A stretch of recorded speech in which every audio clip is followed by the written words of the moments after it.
evening. Yes, this evening, for one. Streaming quite a bit later than I normally do, but we're going to give this a go. And we also have some very difficult upcoming games. Also some ones that you look at and say, oh, they look easy enough. We have a boatload of games in February. And we are going to try and get through as many of them as we can today. Welcome. Welcome. If you are dropping in, thank you very much for coming by. If you're seeing this after the stream on the channel, or if you're seeing this on YouTube, because these are uploaded to YouTube as well, then thank you very much for checking out the stream / video / whatever it may be. We are in one heck of a season with Derby County right now, with a chance to push for the Premier League. Now we have some injury issues at the moment, which is not ideal. We are trying to manage them as best we can. We're also coming off the back of a rotated team that took on Bournemouth in the FA Cup. We have the replay of that after this game in midweek, which has just cramped up our matches. Hey, Whiteballer, good to see you. Glad the notification worked on the later stream than normal. This is how we're going to go for the first game of the day. Crystal Palace, who in the January transfer window tried to buy 2 of my players. And you won't have seen one of them. One was deadline day. They made a £13 million offer for Josh Knight, the centre-back, who's going to be on the bench today. So we're going to try and hide him a little bit. But we rejected a £13 million bid. I think it was 9 million and then add-ons. I'm doing pretty good, man. Leicester with a massive win today, so I am buzzing off of the back of that. Just been watching a bit of football throughout the day.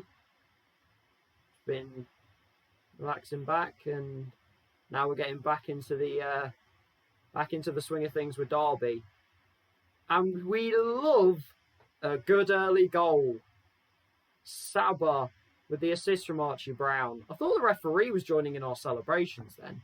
That kit looked a little bit darker than the rest of my players. I thought the ref had decided to jump in our celebration then. What's the ref? Where is the ref? Ah, he's in black. Okay, fair enough. Saba down the right? No. He's not fancying it, but early control here against Palace. Palace are only mid-table this year. Came down from the Premier League last season. Have really struggled so far this year. There's Osborne. Again, Archie Brown, so much space. And that's going to make it 2. At some point, they are going to have to mark Archie Brown. They are just not picking him up. And he is just having the easiest of times. I don't know where Lewis Potter is. I don't know where Laird is. I assume Laird is picking up Ben Osborne on the inside. Big throw with you. Exactly. When it got to about 75 minutes and you're 1-0 down to Liverpool, you're thinking, you know what, it's Liverpool. We'll hold our hands up. We'll say fair enough. And then VAR got involved. Terribly and then beautifully. And then mass confusion ensued, which was lovely. Absolutely massive win. Shame QPR didn't play today. Could have got a bit of a conversation going there. As Millwall level it up with Brighton. Brighton are our big rivals right now. As we've kind of done what we've been doing a lot this season. We've had a really good first half. What we've tended to do is drop off in the second if we do have a really good first. So we're going to say you're capable of even better, just to try and keep a little bit of something going, because I don't want us to go off the boil in the second half. We've had a couple of, well, one pretty nicely worked goal, one scramble goal, and this is the kind of thing I'm on about. Corner, and immediately Crystal Palace are back in the game. So this is the kind of thing I'm on about. Our second halves are not as good as our first halves. Pablo Mari with his 6th goal of the season from centre-back. He's a big boy. As here come Palace again. Straight away under pressure here. We are pretty tired is the problem. I don't know why Bird is so tired. Can anyone remember if Bird played against Bournemouth? I don't think he did. Schlupp into the box. Now we can't cover their fullbacks. Rudd, thankfully, positions himself very well. I'm pretty certain Bird didn't play against Bournemouth, yet he is on the floor for some reason. Not sure what's happened there. Sibley just wide. So I'm not quite sure what's gone on there. Why Bird is so tired. I suppose we're going to have to try and throw Gilby in there and hope.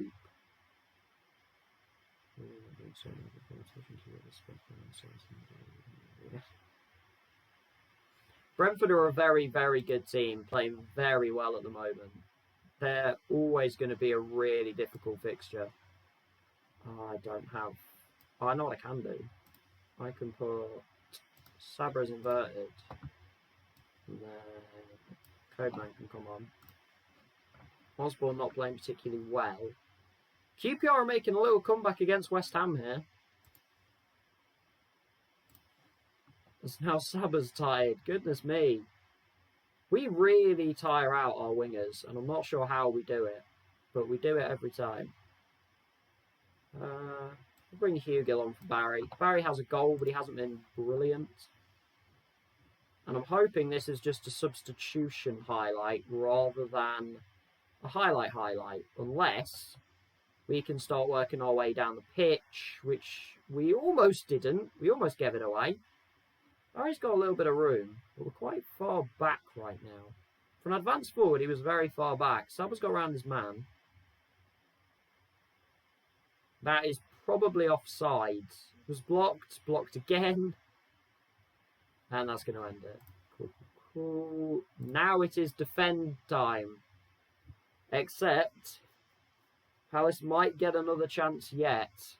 Good header by Burke. Go on, Sibley, get that. Sibley's got there. They dive in. Come on, Hugill. Barry scored. We need you to score. Oh, no. We never beat Brentford. I was going to say, you've definitely beaten a few teams this season. I was going to say, you don't never win. Yeah, Brentford. I'm not 100% on what the records are between yourselves and Brentford. I would imagine that Brentford have had the better of it in recent times, just because of how good Brentford have been in the past sort of 3-4 years. That's a terrible pass. We've got players in the way, though. That's a better pass. Ooh, that's a very good tackle. We just need to see this out. I don't care if this doesn't go in. I mean, if it goes in, brilliant. Oh, what a ball from Codeman! What a cross that was! He's absolutely lasered that across the slick surface. And that will do beautifully. There's no way Palace are coming back now. And that's a great way to start today. Could we even bag a fourth? Hugill might be in for 4. Raya saves. This is Raya's debut for Crystal Palace. They signed him on deadline day from Spurs. So it was 5 years ago. Goodness me. It feels like that with Leicester and Liverpool, though, and we won. It feels like it's been... The only time I can remember Leicester beating Liverpool was the title-winning season, when Vardy scored that absolutely ridiculous volley. Or half volley, whatever you want to call it. That's the only previous time I can remember us beating Liverpool. I can remember we had a 2-2 draw with them in our very first season back in the Prem. And I think Nugent and Schlupp scored in that game. Speaking of Jeff Schlupp, we just played against him here. But they're the sort of ones I can remember. I remember we lost to them in the title-winning season as well at Anfield. I had a horrible feeling Benteke scored in that game. It was like a 1-0. It was really bad.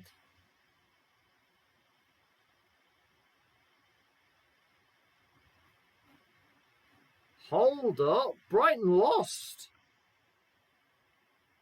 7-point gap to West Ham. 5 to Brighton. We are doing exceptionally well. And look at this. Inzaghi is gone from Leicester. Do we try? I've managed Leicester before. I have done Leicester before. Mostly once. So I'll probably mostly stay away from the Leicester job.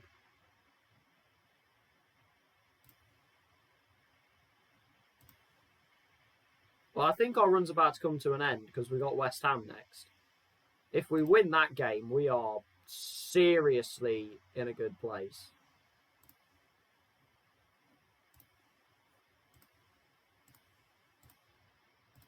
Six straight wins, which is just wild. It's not 5 years, 5 games. That's still not great. I'll be fair. So saying 5 games is still not much better. You'd like to be winning, you know, at least every other. He was nice to me. Oh yeah, he was nice to me before the match. That was it. He was making complimentary comments about me, so they just brought those back up again. But this game against West Ham is all of a sudden, well, I think we've got a lot of pressure off us. Dionku is going to miss the next... Oh, he's going to miss the West Ham game. Because I think they've done it now, that it's just for the competition that you get those cards in. So you can't get a suspension for a card and then serve it in an FA Cup game and then come back in the next league game. I don't think you can do that anymore. So unfortunately, I think Dionku's going to be out of the West Ham game, which is a real shame. Although Brown didn't pick up a yellow card in that game, he's also 1 yellow card away. We've got some very aggressive defenders, apparently. Because Burke's had a suspension, and is probably close to a second one. Dionku's now got suspended. We're aggressive without getting reds, which is really good. I would much rather not be getting red cards. If you're we're up to 2, so whoever's hanging around the stream, thank you very much for coming by. It's good to see at least a few people in here. I say by a few, I mean 2. 2 rhymes with a few. It's all good. But again, we get to kind of take stock of where we are in the league, having an amazing season, and we get to turn our focus to the FA Cup, in which this may be worth playing Dionku if he's going to be suspended for the West Ham game. So we might as well let him play. Brown depends how he's doing fitness-wise, really. Hopefully, because we had a week between the first Bournemouth game and the Palace game, fitness-wise shouldn't be too bad. But we do have a whole host of games in February. This is a very, very active month, especially if we get past Bournemouth. And actually, the other thing that happened off stream was the 5th round draw for the FA Cup. So if we are able to turn over Bournemouth, we will have an away trip to either West Ham or Swansea, who are 2 championship sides. So if we are able to find a way past Bournemouth, we have a reasonable chance of trying to make it to the quarterfinals, which would be an amazing run alongside an already amazing season. We've still got a long way to go. Still got 15 league games to go. It's a whole lot of time for a whole lot to happen.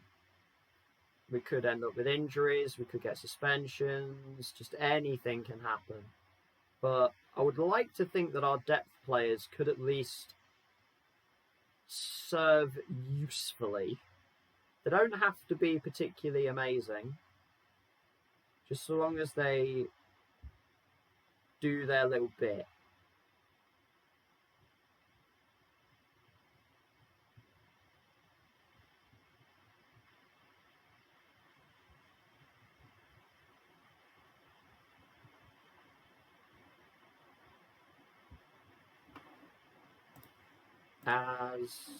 Oh yes, you're going on loan to Darlington. I think this is a player that's going to be leaving. Yeah, he's going to be leaving at the end of his contract, so he gets a nice little loan spell with Darlington before we move him on.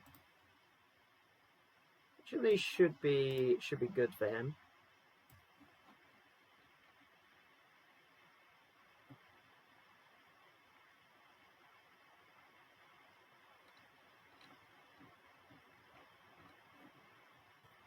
Here's the biggest question. Have Spurs done anything yet against Manchester City? I watched a bit of the first half of that game. Spurs just don't do anything. It's like that meme, or not meme, it's like the GIF. No, it's 2-0 Man City.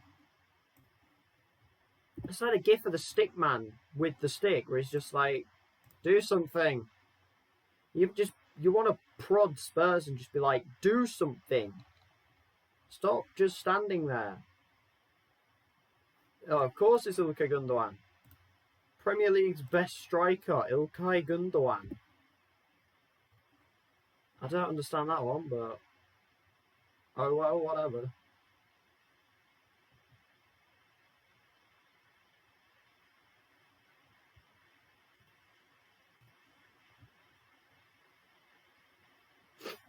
At least we get a little bit of training in. And by a little bit of training, I literally mean we get to train on the Monday and then head down to Bournemouth.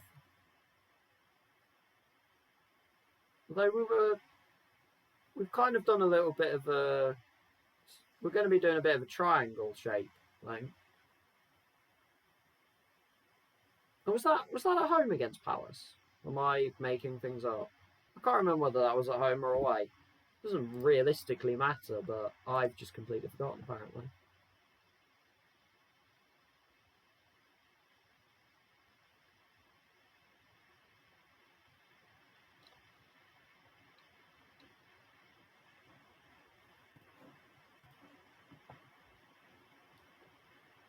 This game making Mondays feel like they always do. Very slow.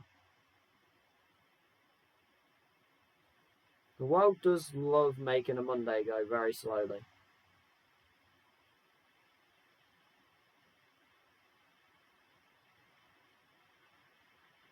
I would hope we could get through a decent amount of February today.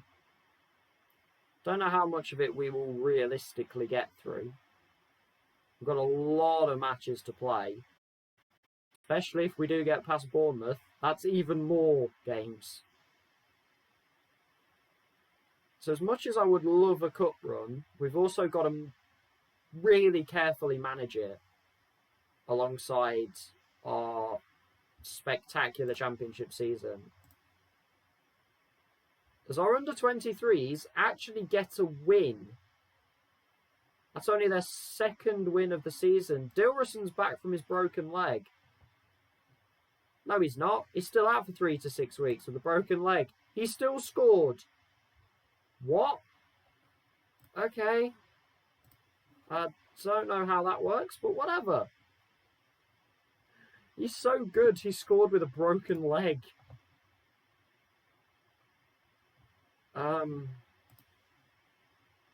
Yeah, okay. As you do. Up 3-0 Man City. Oh dear. Gundogan again. What is Ilkay Gundogan on at the moment? He's actually on something. Like, what is going on? I'm surprised there's a good crowd expected, considering this is a Bournemouth and it's an FA Cup replay.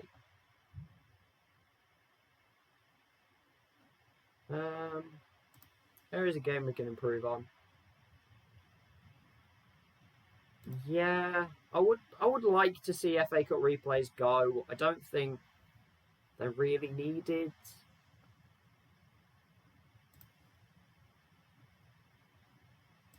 Yeah, sure, we practice that stuff. Not at all.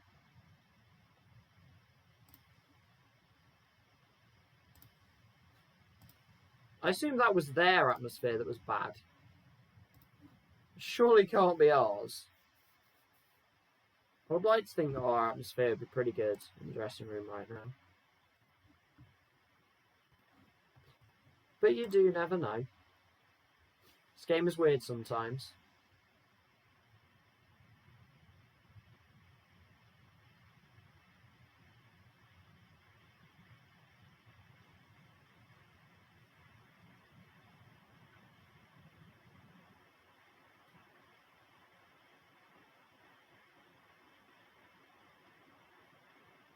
But if you are hanging around, if you are viewing, if you want to stay quiet, that is fine. If you want to say hi, absolutely more than welcome.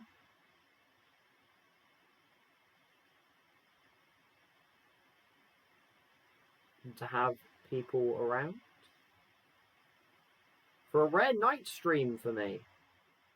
Normally I stream in the afternoon, except for a Sunday where I do stream a little bit later, but a bit of a later Saturday stream today.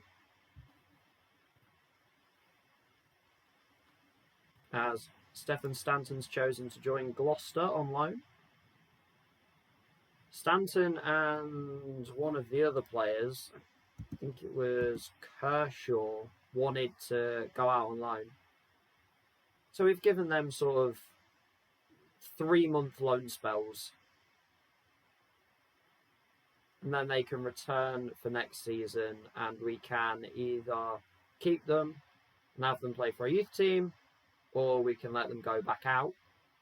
You can see here, this is the one I'm interested in right now.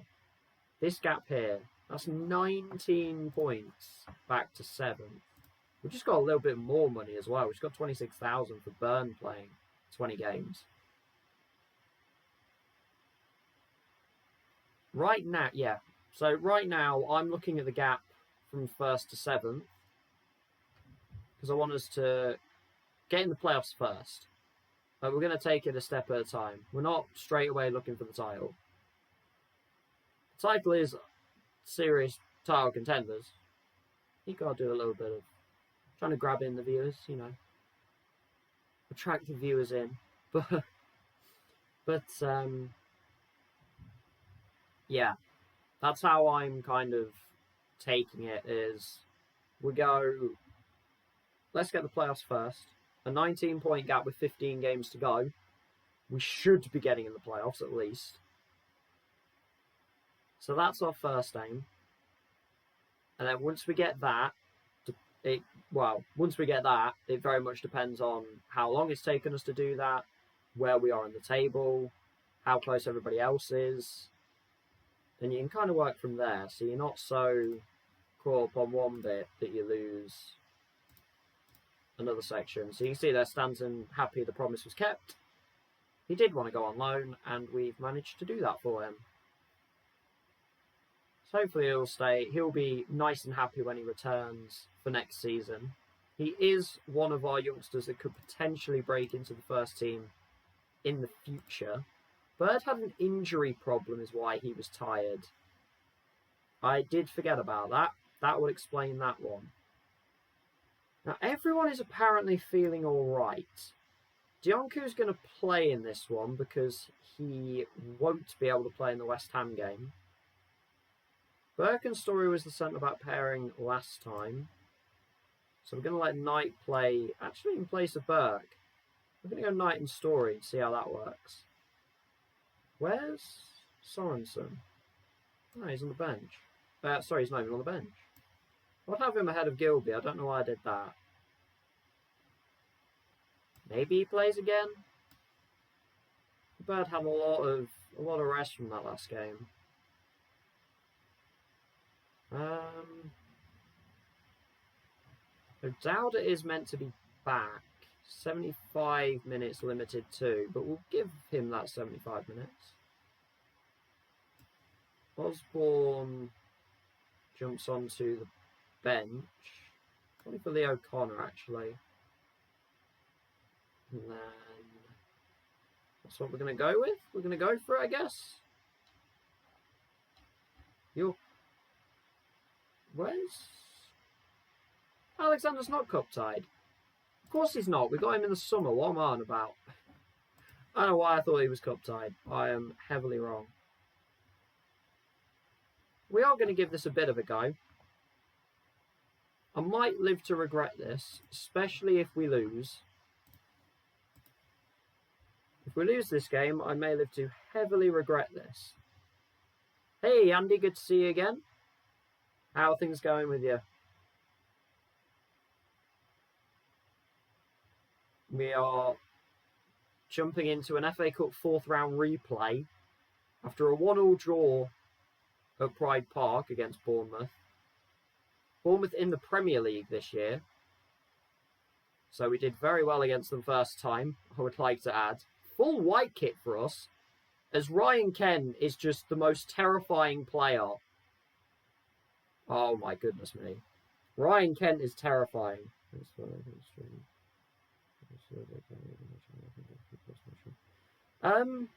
What I saw from your stream, at one point it like randomly blocked out. I don't know what happened there. There was kind of a little bit of lag, and audio I'd say was maybe a little bit quiet, if anything. The audio was okay. Obviously, it's something you can just kind of turn up for another person, but I don't know if you had like slight internet connection issues or something. But other than that, the actual footage of the stream was fine. That was all good. Can we find an equaliser? The answer is no, and we might be in trouble again. They did sell one of the forwards that played against us in the first tie. They sold him to Brighton, so we get to play him again at some point anyway. But we're still only 1 down after not a very good start. Great ball, Dionku, and a great save by Musso. I was next to him, so okay, I think, maybe me. I'm not 100% sure. It seemed... I don't know what was going on with the connection bit. I don't think it was you. I think something happened with either Twitch or me. Because I like clicked off, clicked back, and I was straight back on, and it was fine again. So I think that was either a Twitch or a my end issue. And then audio... sometimes Twitch can be a bit funny with audio. So again, that might have been my end. Go on, Barry. Oh, there's VAR. I forgot there was VAR. Oh, we're at a Premier League ground. Maybe that's something you could do, maybe me. It's probably me, to be honest. If the other person said it was fine, it will most likely be me. So I think it was either general internet or it was Twitch. It may have been Twitch, because I can't remember the message that came up across the stream. But a message came up, and I can't remember what it said. But it was a weird one. I think it was Twitch. Get out of my bird. Ah, good that Barry's goal has been disallowed. I forgot there was VAR at this level. Ryan Kent is absolutely insane. Can someone come and get Ryan Kent and take him back to Rangers, please? I don't want to face him anymore. He's too good. He got the assist in the first game against them.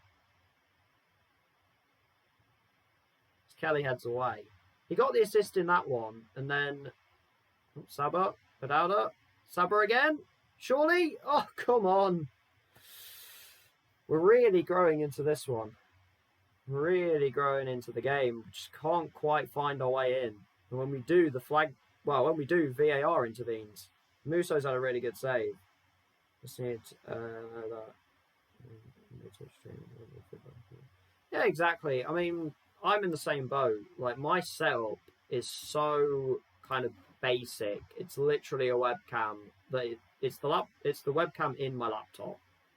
So I don't know how well the audio works. I've listened back to a few of my own streams just to check, and it's okay. It's not great, but the problem is with listening back to yourself, I hate the sound of my own voice.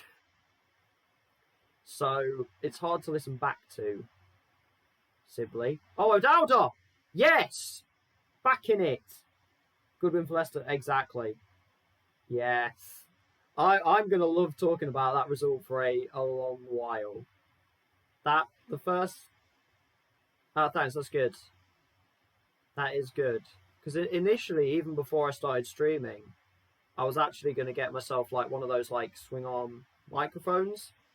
But I kind of thought about it and was like, I don't need one of those yet, as we've just taken the lead at Premier League Bournemouth. What a turnaround this is. And, I mean, speaking of what a turnaround, Leicester as well. To go behind 1-0 and then make the comeback that we did quick.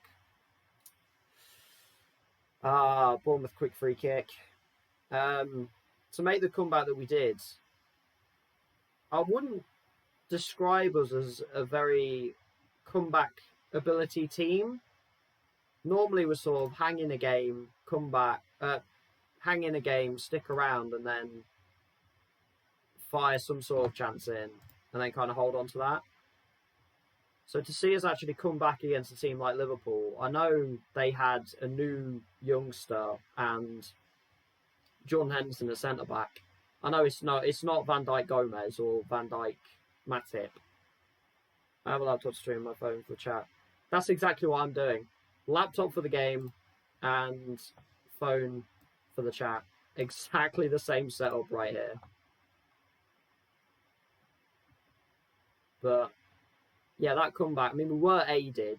The free kick was just a good ball in. I still don't know whether Amati got a toe on it. Go on, Louis. Come on! Louis Barry. 3-2. Can we hang on? Let's go a bit more cautious. No set piece. And Ryan... Oh, here we go. I may have spoken too early here. We're going to bring Sabre off. He's played quite a bit of football. As Sandro goes through. Great save by Kelleher. There we go. That's what we've had from both keepers this season in this save. Both keepers have had their moments of really good stops.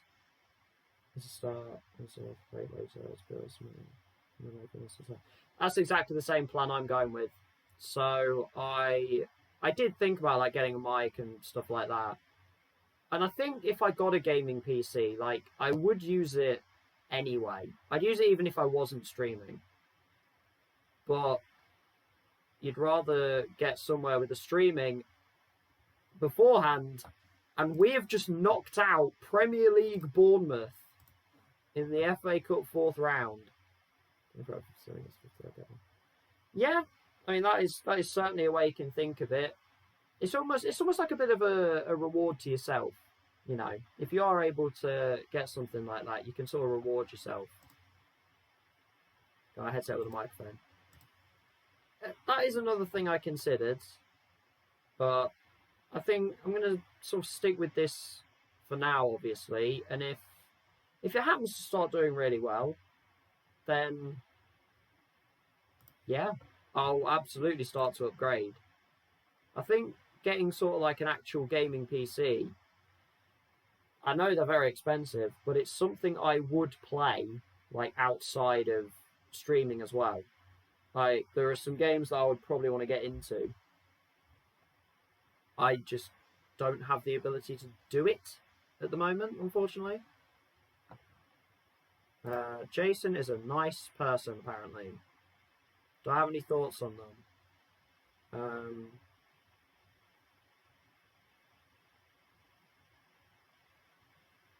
We're not a small team and we're not going away. And why not? Let's make a cup run. Last 16, we're away at West Ham. So we've got to play West Ham twice in fairly quick succession. Oh, goodness me.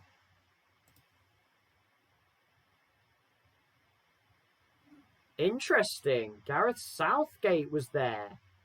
Watching, well, mostly their players, but Louis Sibley was also being watched. Could Sibley break into the England squad? That would be amazing. To get Louis Sibley into the England setup. Does he have any youth caps? 9 under-21 caps. Stephen Kenny, the Island boss, watching Kelleher and O'Dowda. It's very promising that we are getting national team managers come into our games. Because we are certainly doing something right. If we're getting national team managers here, the size of England, I mean, come on, that is almost as big as you can get. Yeah. So this is at home. When is our cup game with them? It's not until March. But we will have West Ham yet again. They've been the bane of our existence so far. They beat us when we played them early on in the season. They won 2-1 at the London Stadium. Or the Olympic Stadium. I'm not exactly sure what it's called. Yeah, fun. We get to play them 2 more times before the end of the season. You never know, we might even have a playoff against them.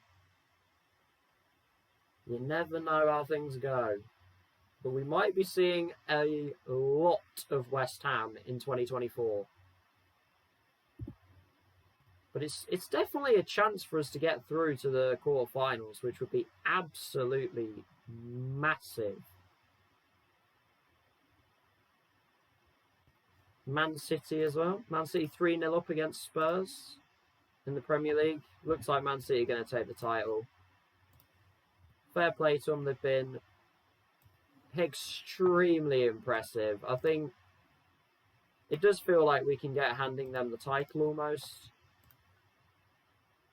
As early as it sounds, it just does not look like Man City are going to be caught. Though I've really not been impressed by Tottenham. I watched their game against Chelsea. I think that was a couple of weeks ago? Or week and a half? They were just so pedestrian in just kind of watching the game happen and letting it go by. You're just waiting for Spurs to do something. And they're just not doing it.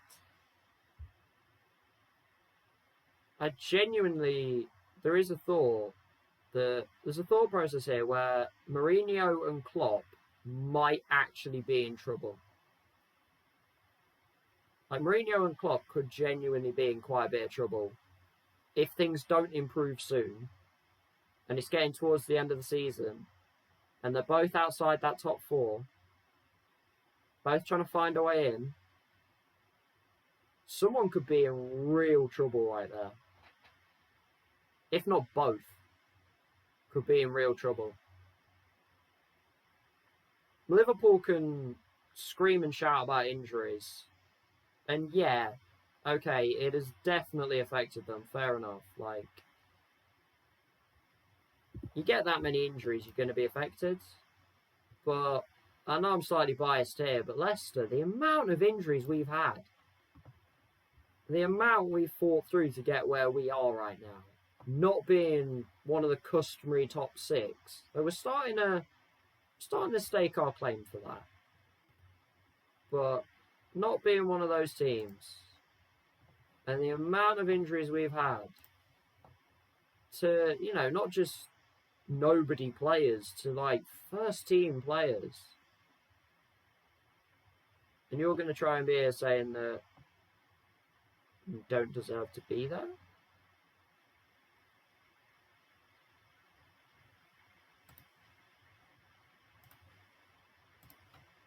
Like, no. We deserve to be where we are. And the fact that we've actually even fallen into this position with the problems we've had.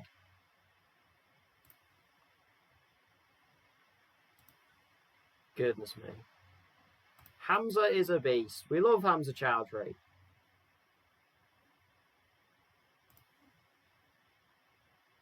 Yes, we know Max Bird is struggling for fitness. I wouldn't say they... What? Stunned the competition. I wouldn't describe it as that.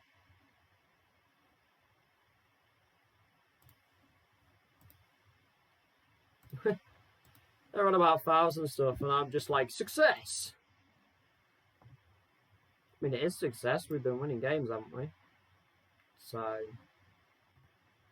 I'm gonna call that successful.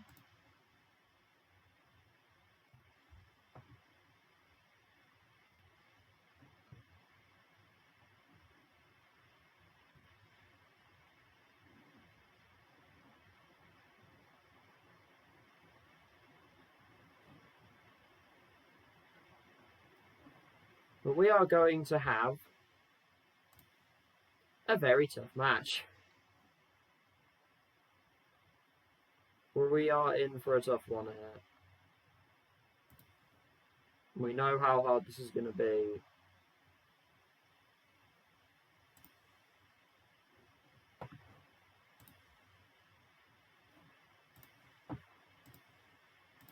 Am I confident of I'm confident of maintaining a good spirit amongst the team. I don't know if I'm confident of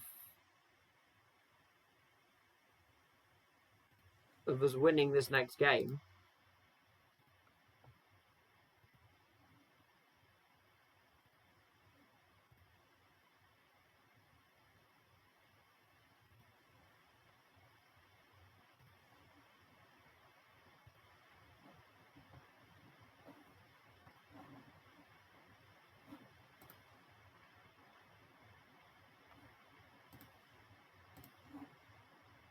As we have to try and overcome a very, very tough West Ham side. And then 2 games that you would describe as easier games. But they're going to pose their own difficulties. Midweek at QPR. And then a home game against Oxford. 2 sides that are battling at the wrong end of the table right now. And if a side is battling, then they can cause problems. That's when you start to get some problems, when teams start battling against you.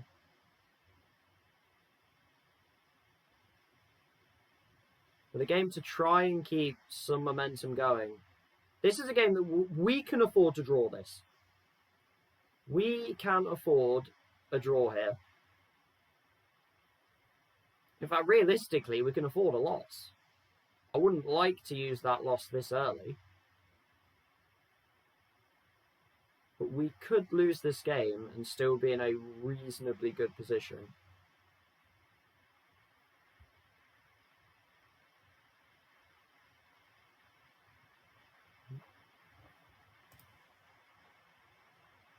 First versus third. Brentford host Birmingham in 4th v 6th.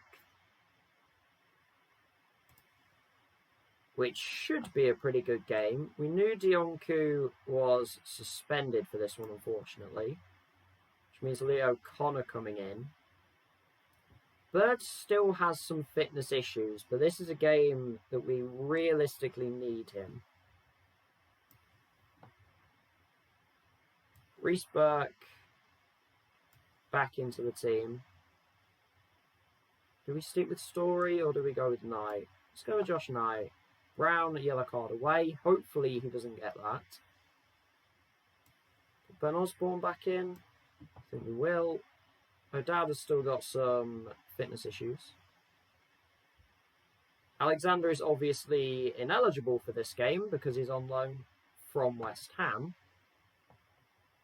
Other than that, I think we're going to start Bird, but he may well not see the end of this one. And we just have to hope, really, that we can get something from this game. Because West Ham have the most expensive team in the league. Apparently we should be winning this one fairly comfortably. I don't know where they've got that idea from. They might be a little bit drunk. If we'd like to win this one quite easily, I'm not going to complain. I just don't see it happening. As Robertson gets an early yellow card. And Andrada's going to start making some saves. Is Andrada the goal? Is he Boca Juniors or something? I'm sure I've heard of him. Yeah, Boca Juniors. I think that's some FIFA knowledge coming in there. Seeing his card every 5 seconds come out of packs.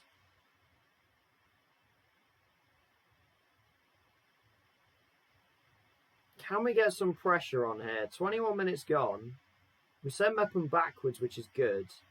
They look like they're going to go along with this. Yeah. Well, it's a good ball from Andrada, actually. And we haven't followed the Benrahma run particularly well. Palacios is, I would say, the best player in this league. And a good save. I didn't put Rudd back in goal. It's Kelleher still. Whoops. Not bad. As Brentford take the lead. And Kelleher is proving... Wow, he's stating his claim right now. Staking his claim? Staking his claim, not stating his claim. And again, oh, that one's in. Oh, I don't know how many defenders we can... how many corners we can misdefend. 2, apparently. And Chris Mepham. Last 2 goals we've conceded have been to centre-backs. Chris Mepham gives West Ham the lead. I think all of those shots just came in that last highlight. Chris Mepham, unchallenged header. Ah, goodness me. West Ham are just going to be a thorn in our side this season. They are really going to be a thorn, and that could be season-defining right there. Sibley off, injured. That is a massive concern. It might make the buyer's purchase look a lot more important right now. We're going to hope that's not a long-term injury to Sibley. Oh, come on!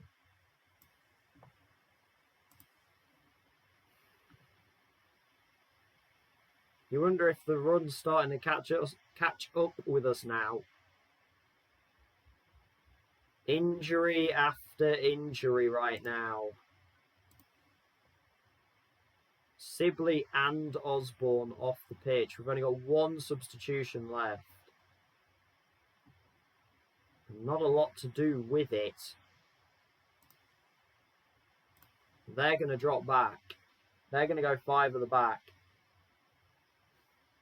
Our winning run looks like it's going to come to a screeching halt as West Ham are just putting everything at the back to try and see this out. Full defensive. Archie Brown's offside. They are full-blown defend. They know that this would be a massive 3 points for them. And West Ham, just a team that we cannot break down.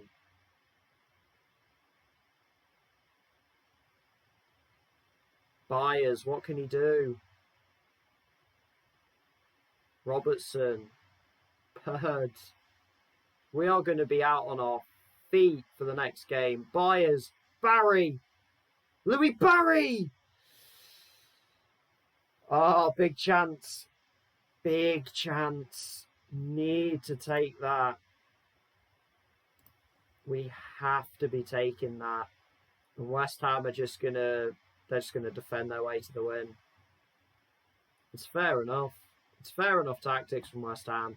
They have just pinned everybody behind the ball at the end of the game here. And they're gonna see it out.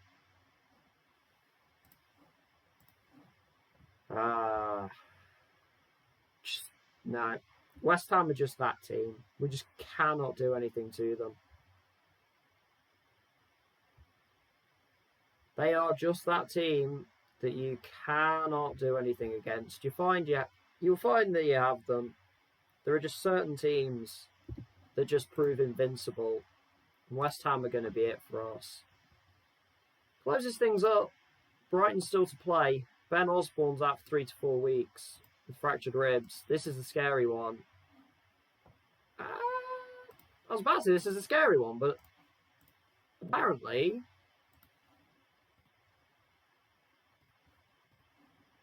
Sibley is fine. So I don't know what's happened there. I don't know why he's had to go off.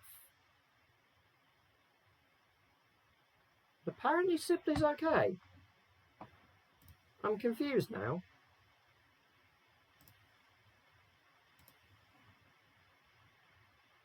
Doig's talking about the Louis Sibley deal, which I'd rather he didn't talk about, to be honest. We do need to try and get him a new contract, but I'd rather wait until we know where we're going to be. He's still got a year left. Brighton win 4-1 in a South Coast derby against Portsmouth.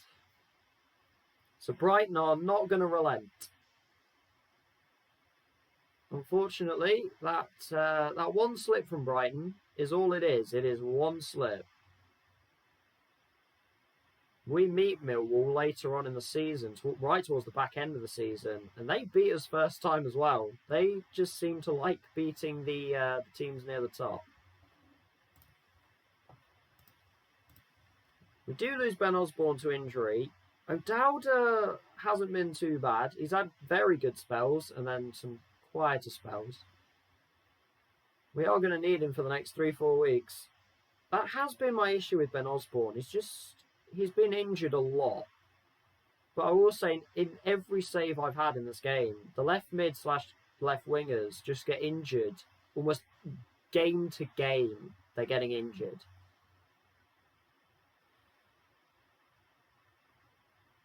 And you do worry, are things starting to come apart? I know it's only one loss, and I know it was to the team in third. The QPR and Oxford game are big, that we need to bounce back quickly. If we want to hang around here, we need to bounce back as quickly as we can. It's frustrating as well that Chris Mepham gets the winner.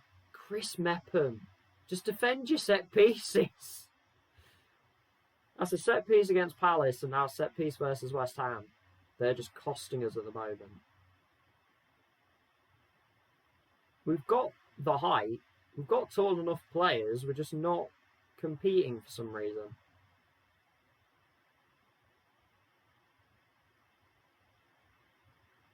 Would just like to see us try and actually compete for the ball a little bit.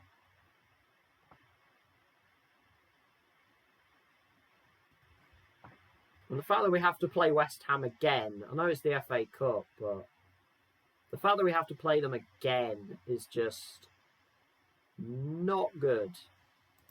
Really, really not good. I don't want to play them again. I would have much preferred Swansea.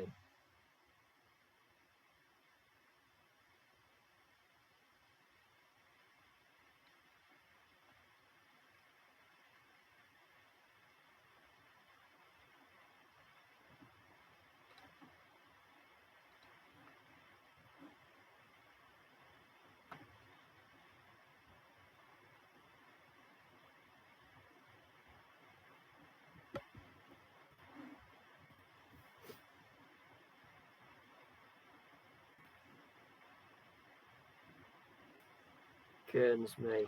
These next 2 games carry a decent amount behind them now. Do need some good results there. QPR have got some good individual players, but there's a reason they've dropped off as hard as they have.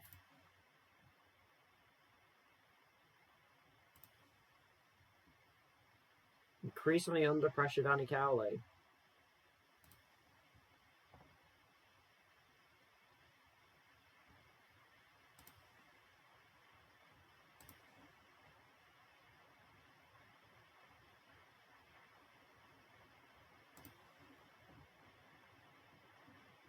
I don't know. Will they? You tell me.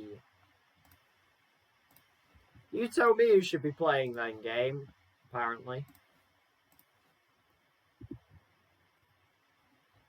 And then Cowley will either take that positively or negatively, for weird reasons. Who knows?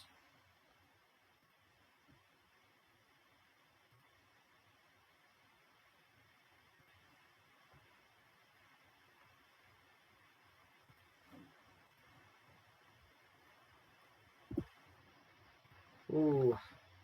Pressure's building. This is what happens when you're at the top. Pressure builds, and you've got to do something about it.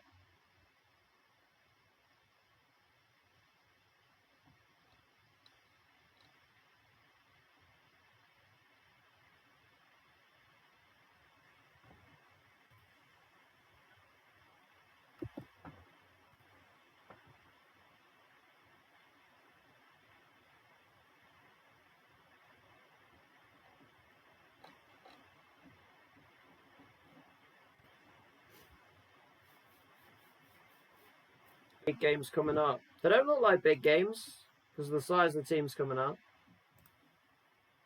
Teams towards the wrong end of the table.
Richie Kershaw's off the mark for Northampton.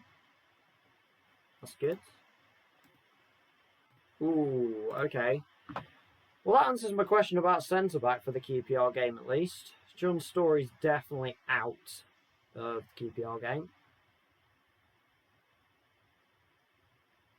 I'm really confused as to what happened with Sibley. I don't know why he had to come off, but then he's apparently fine. So I don't know what his fitness is going to be like ahead of this game. Could be very strange.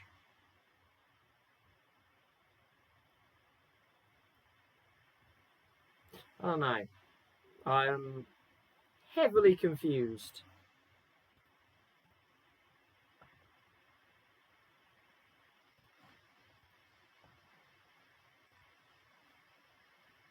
Brighton versus Villa, the 8 o'clock kickoff. Can't say there's much excitement around that game. Sure there is for Brighton and Villa fans, obviously.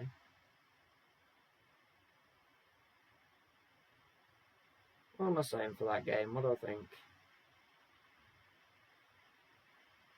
I think Brighton will cause problems. I don't know if Brighton will win or even get a draw, but Brighton can certainly cause issues in that game. Villa aren't necessarily the most consistent team.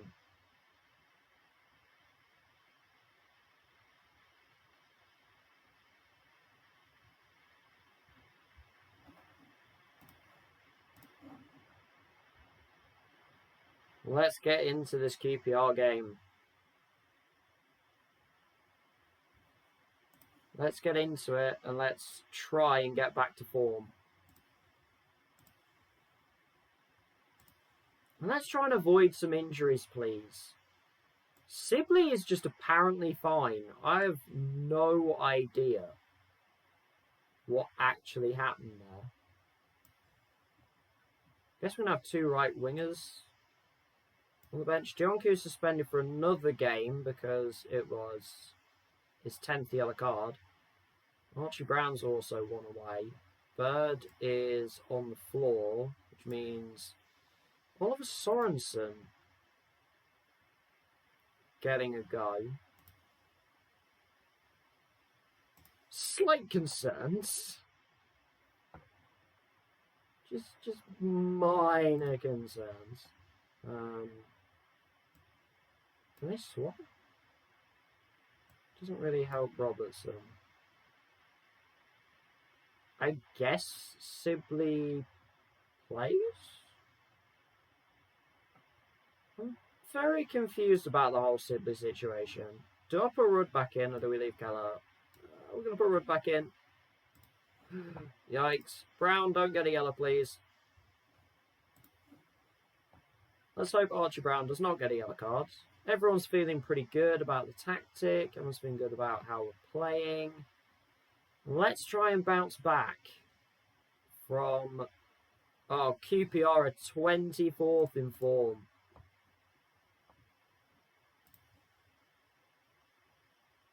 Oh, it's Brighton versus West Ham. Hello. It's going to be a tricky fixture for them, goodness me. And we're actually the televised game. They've gone a flat back five, which is what West Ham did. And we got a chance against it, but we unfortunately couldn't convert it. As you can see, still top of the league.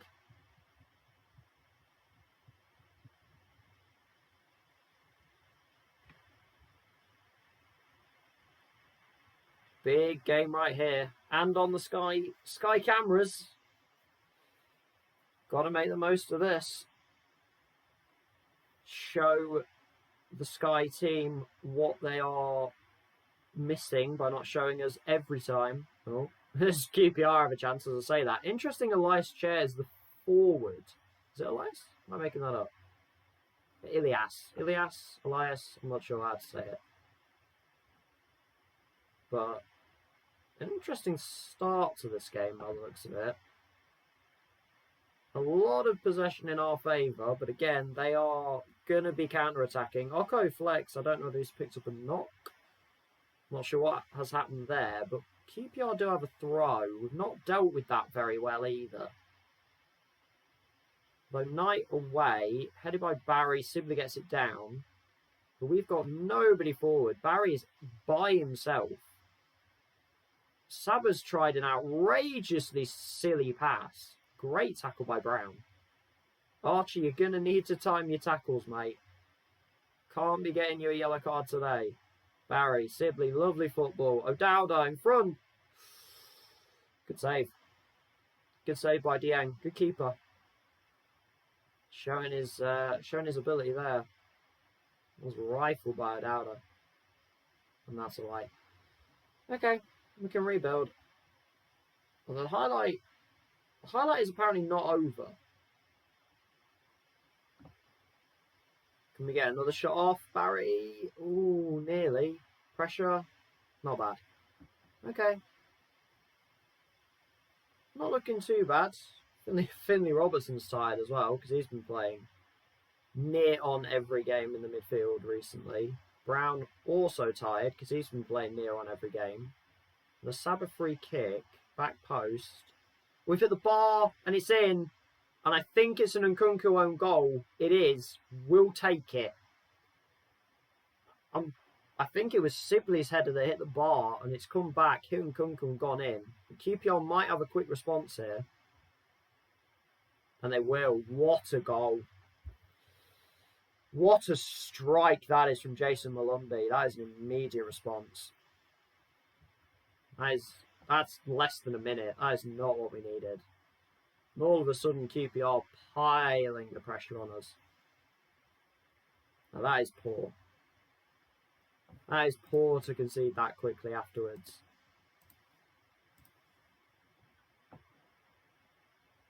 Chris Willock on. Rocco Flex was tired. Willock playing left wing, and West Ham lead Brighton. We just throw the ball away that time. Fortunately, it's back to us. So we get away with it a little bit.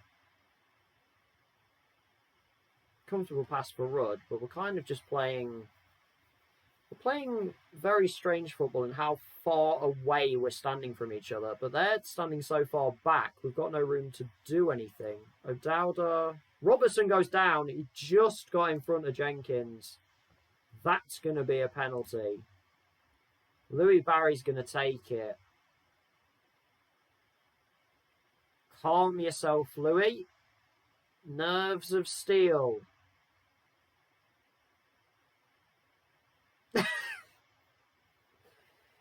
Oh, we're in for that kind of time, are we? Louis Barry denied from the penalty spot by Dieng. And we might be in for a long second half here. We've not had that many chances anyway. We can't be missing penalties. That just cannot be happening. That is poor. Sorensen's going to move into that role, I guess. Bird's not exactly energetic right now, as we almost threw the ball away. Sibley's got a bit of space to work with. You've got plenty of players in that penalty area. That's offside. No, it's not! And Louis Barry makes up for the penalty miss. Thank goodness for that. I thought that was offside. We take the lead at Loftus Road.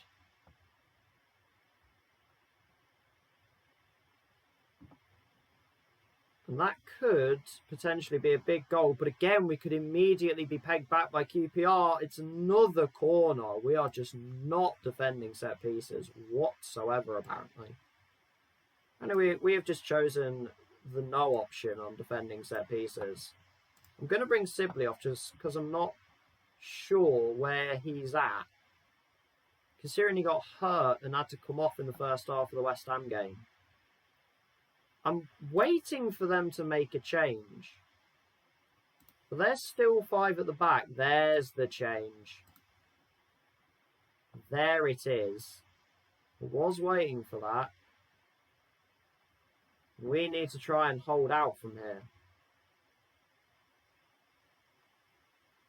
It's going to be a text highlight for them, but it was nothing.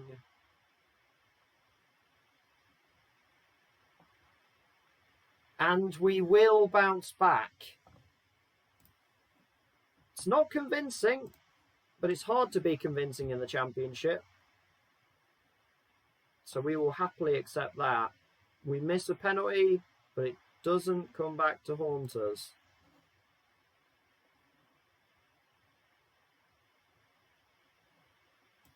And it won't show me what happened elsewhere. Because I think we were a slightly earlier kickoff. There we go. We see what else happened. West Ham beat Brighton 3-2. Which means we are back to that 5-point gap to third place. And we've got an 18-point gap back to 7th. With 13 to go. Oh, QPR Stadium isn't Loftus Road anymore. The Kian Prince Foundation Stadium. Fair enough.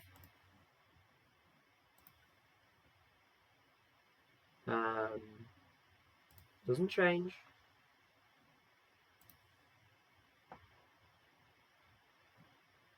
Fans love him. He's playing well. And hello, Sheffield United. Chris Wilder was watching him.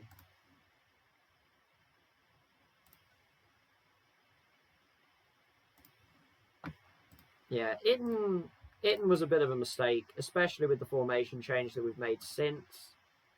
It's turned out to be a little bit of an error signing. But we've still got plenty of money in the bank, so I'm not too worried. Quick drink break.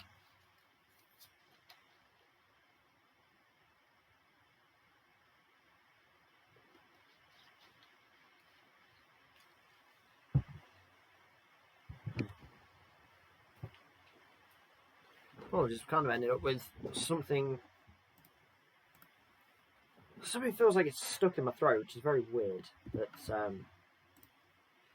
we're all good. We're all good. And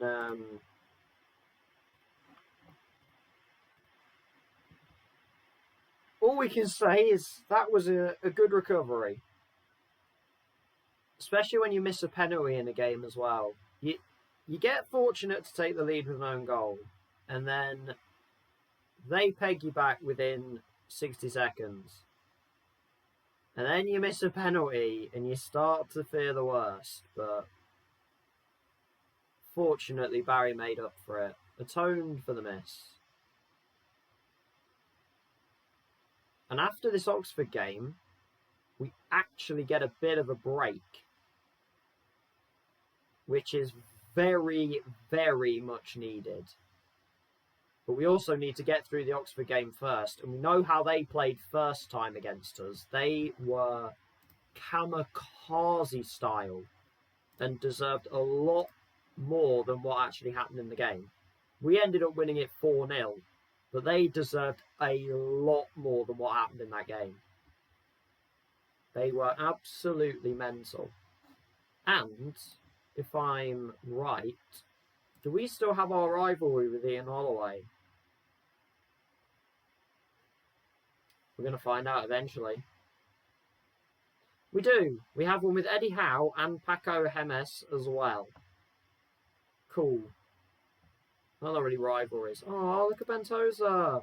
Oh, Ben's retired. Oh, I didn't know that. He wants to be a manager. That's nice. How's Emma Hayes getting on?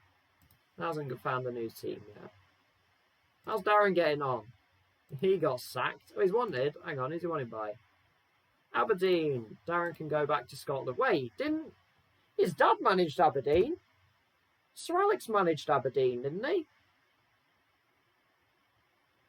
He can go follow in his dad's footsteps. That'll be a fun one. As Coventry and Swansea play out a draw, which drops Oxford down to 22nd.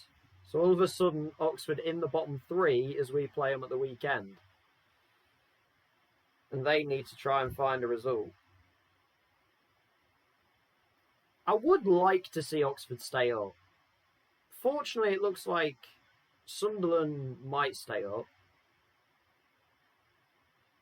which would just be good for the sake of a League One team actually staying up in the Championship. The biggest problem now is with the budgets, because the Championship doesn't have a cap as far as I'm aware, but League One does, and it's about 50,000 in wages a week. Well, you can't even slightly compete with that when you get to the Championship. Because the lowest is about 5 times that. That's the lowest. You got West Ham who are 20 times that. So it really doesn't help. I suppose the main thing is trying to keep League One and League Two teams afloat. Is what it's trying to do. It's trying to kind of limit them and not let them just go mental and end up bankrupting themselves. Which, as much as you don't want them to do that and get in a load of financial trouble, you've then got that problem of when they do get promoted to the Championship, all of a sudden you're opening it up, you're putting the key in the door, opening it up and going, that's when we won. Oh, hello. Takeover rumours not to be believed. Oh, hello. What are facilities like? Good, excellent, state of the art, good. Pitch is very good. Don't have a roof. Have undersoil heating. Look at that. We've got an extra sort of 600 seats just rolled out of nowhere. We've got a good youth recruitment and a good academy. I mean, we could look to improve that. We could look to go for excellent, which would be fun. Try and make an excellent youth academy. Ooh, does sound tempting, doesn't it? It sounds real tempting. It sounds real good, real smooth.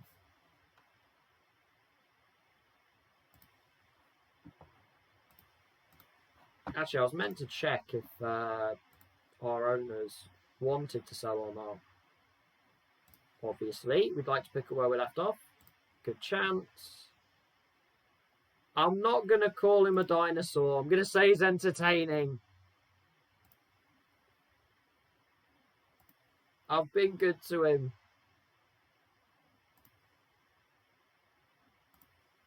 I've finally been nice to Ian Holloway. Maybe he won't hate me anymore. I mean, justifiably, he hated me. Like, can't really say anything.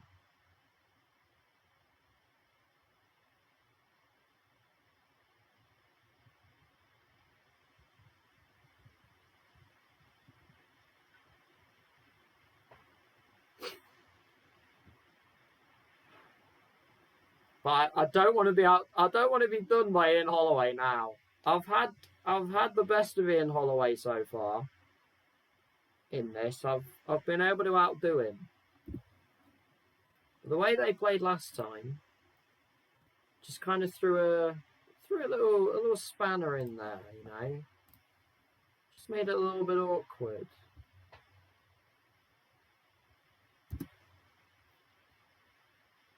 So it's certainly not going to be a comfortable, easy walk-through game.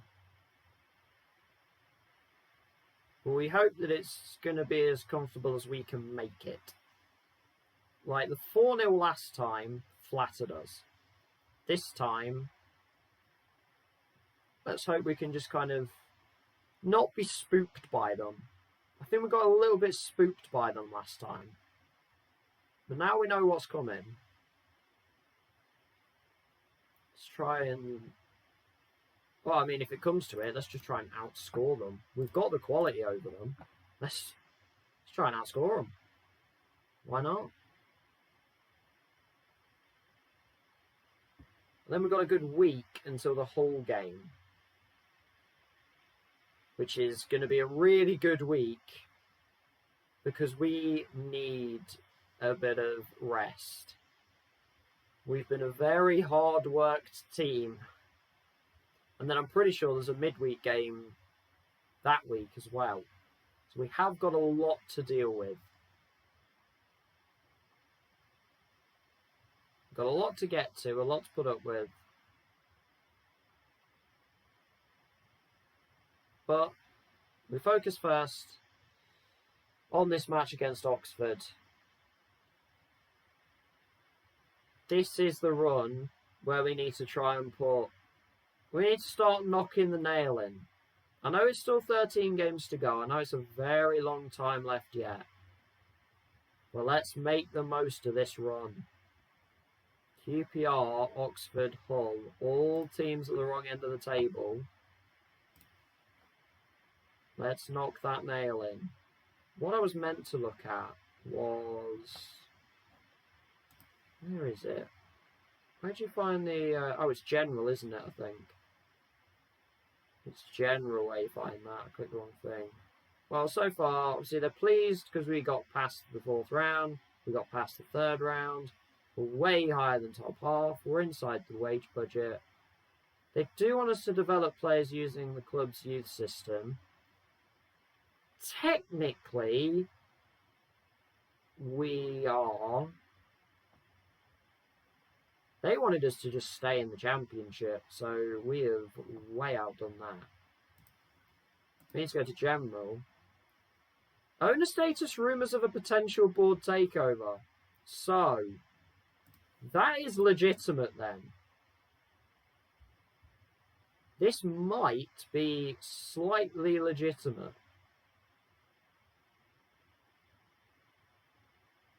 The under-23s have so few players that might be playing Dilrosun in midfield.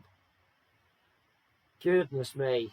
Yeah, I need to properly sort the under-18s and the under-23s out at some point.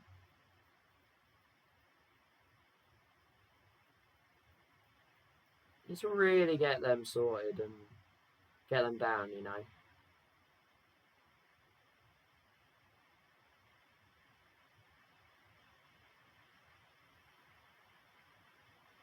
And this is what happens when you stream at night. Barely 8 o'clock at night and my brain's like yawning. It's like, you're normally relaxed back by now. What are you doing? Why are you streaming? Because our under-18s lose. Oh, they've gone bottom. No.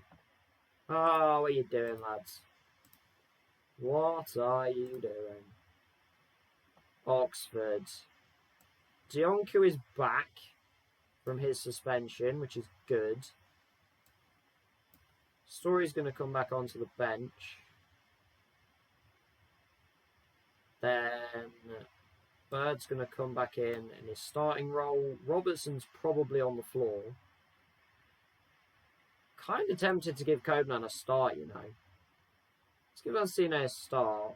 O'Dowda is pretty tired, so maybe we flip these two over and run Sabra as an inverted winger, just to throw something a little bit different at Oxford. He simply is wanted by Sheffield United now. Declan Rudd is happy and also wanted by Burnley. So our players are starting to be wanted by Premier League clubs, which is normally a pretty good sign. Because if Prem teams want your players, then you're normally doing pretty well. Kobnan is apparently not too pleased with the instructions right now.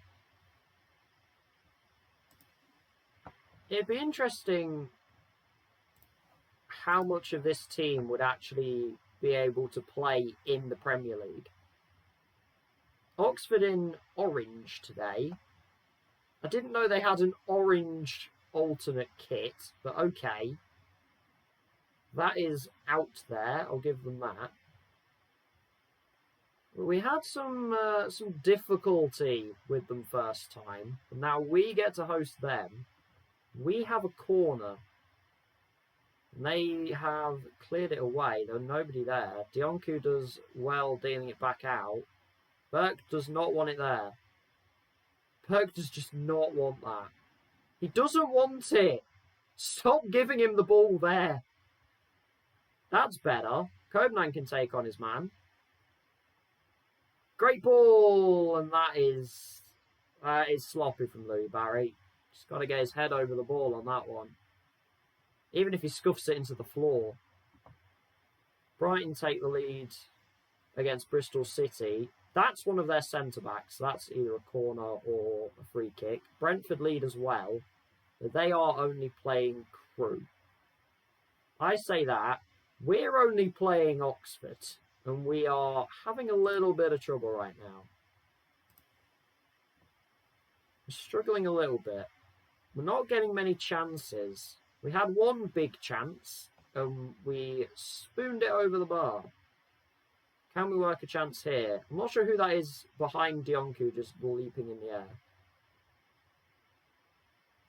Robertson, Dionku. Oh, Codeman could have hit that. Someone's got to shoot here. Someone's got to shoot at some point. Great ball out to Brown. Loads of time, and he wins as a penalty. Now, Louis Barry missed. So we're going to turn to Saba. Barry missed the last one. Missed in the last game. So Saba steps up this time, and he does score. Okay, Saba, you're on penalties for now. I don't know what that celebration was. It was like he was doing I'm a Little Teapot. I don't know what that was. We'll take it. It's a 1-0 lead from the penalty spot, which is absolutely fine by me. If we want to win with a penalty, that's all good. Get to half-time. It's a convincing first half. Don't think your job is done. It is absolutely not. I haven't really used those ones further down. Let's see how guard against complacency works. Can we use that one well? Really high XG, but still only one goal. Everybody playing really well, except Louis Barry, apparently. Maybe this is a game to chuck Hugill on. Put a bit of a more physical striker up there. I mean, look at the stats right now. This is one-way traffic. But it's still only 1-0. And football is a funny, funny game. You can be absolutely cruising like this. As Bristol City get an equaliser against Brighton, that is beautiful to see. Sibley low on energy again, so we're going to turn to George Byers to see this game out. Has everyone just decided to get tired, like, in the same clip? It's still only 1. We're going to go defensive just because I'm concerned. But that might be a first. The opposition had 0 shots. 0. I'm not sure Oxford actually even tried. Like, did they even try?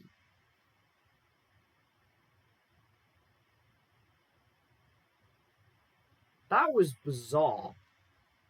I've never had a game like that before. Brighton drop points. West Ham win. So they're starting to try and pull clear with us. But we're now 7 clear of Brighton.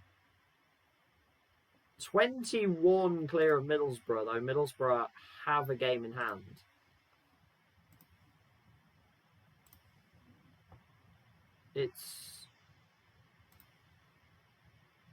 I mean,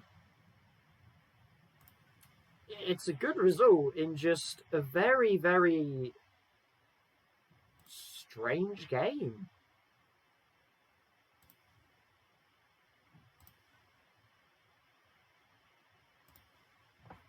Yeah, I don't know. That was a bizarre one. Oh, okay, so Hugo's close to actually triggering a clause that would see us paying $500,000 to Norwich. That's not a problem. Still not sure what we're going to do with Hugo by next season, because he's going to be turning 32. I'm not sure what we're going to do with the striker position in general. Obviously, if someone like Louis Barry, well, if Louis Barry became available, I think I would turn to him potentially. I'm not 100% sure yet. Not sure where we're going to go with that one. Bit of a tough choice at the moment. That is certainly a position that we are kind of... It's a balancing act at the moment. Or it's going to be a balancing act, rather, in the future.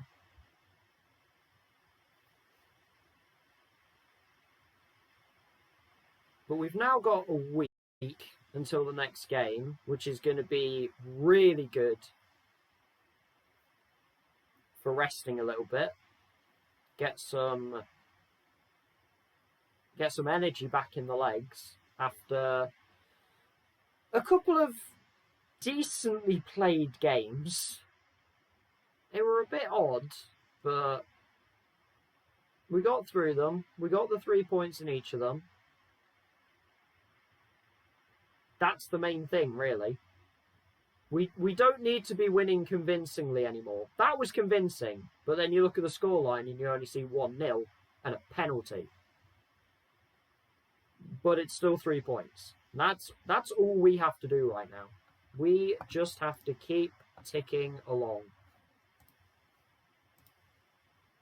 As Codenan's wage goes up to £3,600 for 15 league games, that is absolutely fine. That is like nothing. It's surprising how cheap we've been able to bring players in as well. And like the fact that one of our highest, well, most of our highest earning players are only on about barely over 20,000. Like, we're mid-table in wages. But we're putting in performances like this, which have just been very, very surprising. Pulisic set for big money move to Real Madrid. Why not? I mean, he might as well. He's done... Oh, I was about to say he's done nothing for Chelsea. That would be wrong. He's not done nothing. Hasn't really had a lot of chances. As our under-23s lose.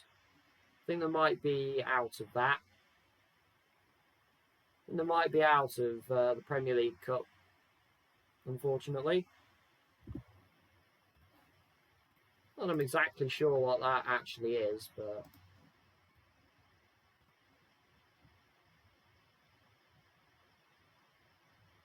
we will get to roll through this week. Finally not having a midweek game. I think there's a midweek game after the whole game. I'm not 100% sure. I could be wrong on that front. We will see. As far as I'm aware, in these last 12 games, we still have to play Brighton again. We still have to play Brentford again. We played really badly against them last time. And I think those two games are together, most likely again. We've still got to play... what else have we still got to play? We've played West Ham now, thank goodness. 0 points from the 2 West Ham games. We will play them again in the FA Cup. But I'm not really counting that right now. Who else have we still got to play?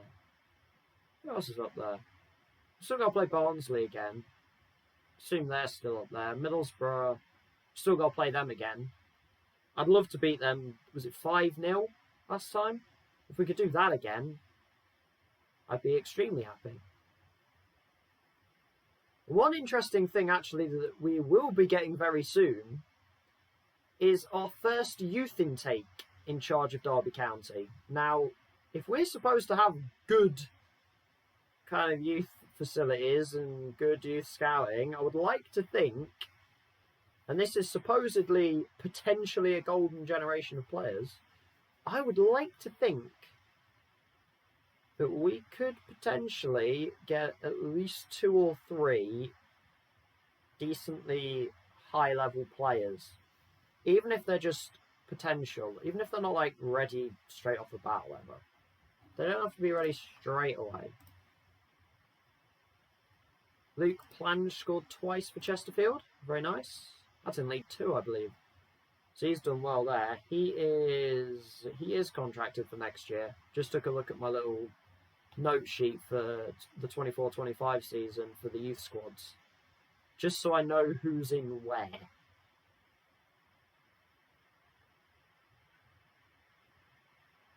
But hopefully by the end of this season as well, we will have the final badge done, which will be really good for advancing us wherever we want to go. And it's going to hopefully boost our reputation a bit as well, getting that badge. We do have a midweek game, and it's Barnsley, who have sadly slipped to 10th.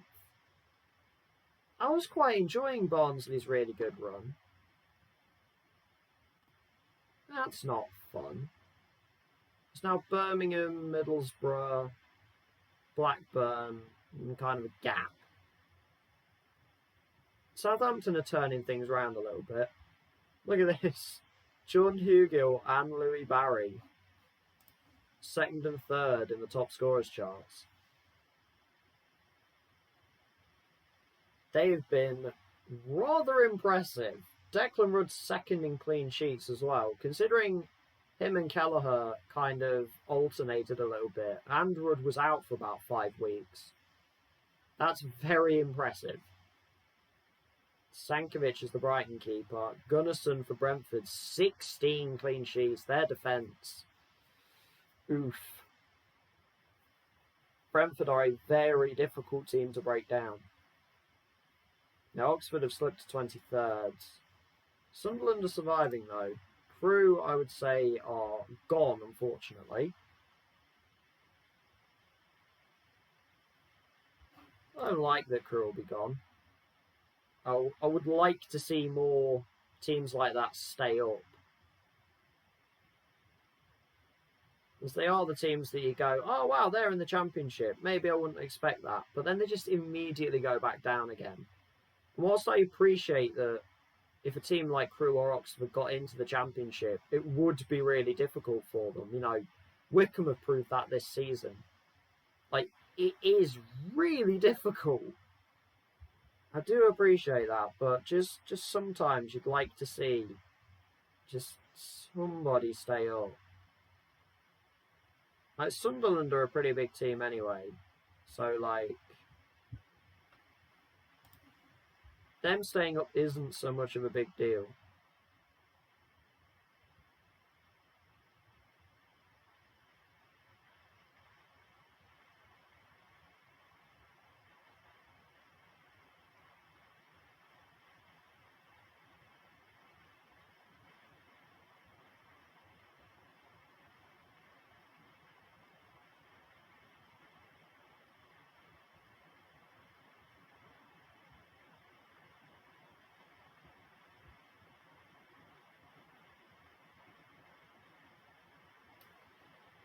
But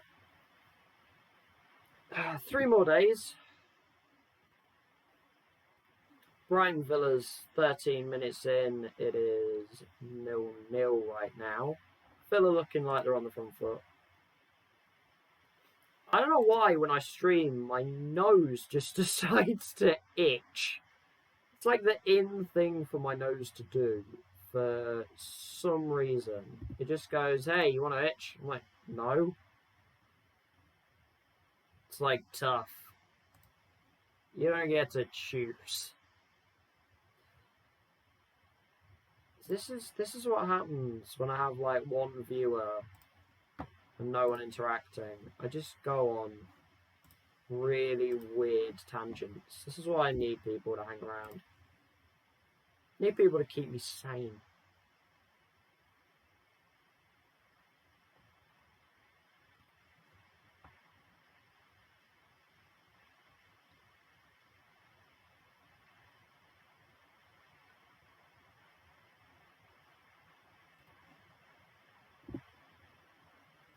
As we're going along, and this is what I was hoping to avoid.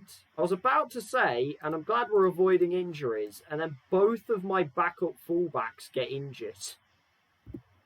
And Osborne's out, so I don't even have a backup left back right now. Well, this is a problem.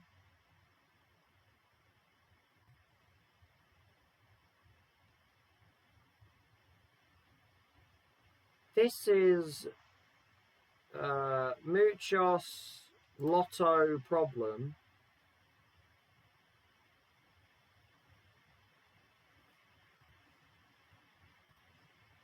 Muchos Grande problem. As you can see, fluent in Spanish.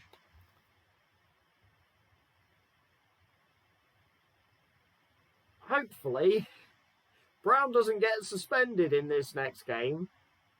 Because if he gets suspended against Hull, we are not going to have a left back to take on Barnsley. Which will be a problem. And we won't even have a right back to play left back to cover for him. We'll have to put a centre back there. So we could be in for some real issues.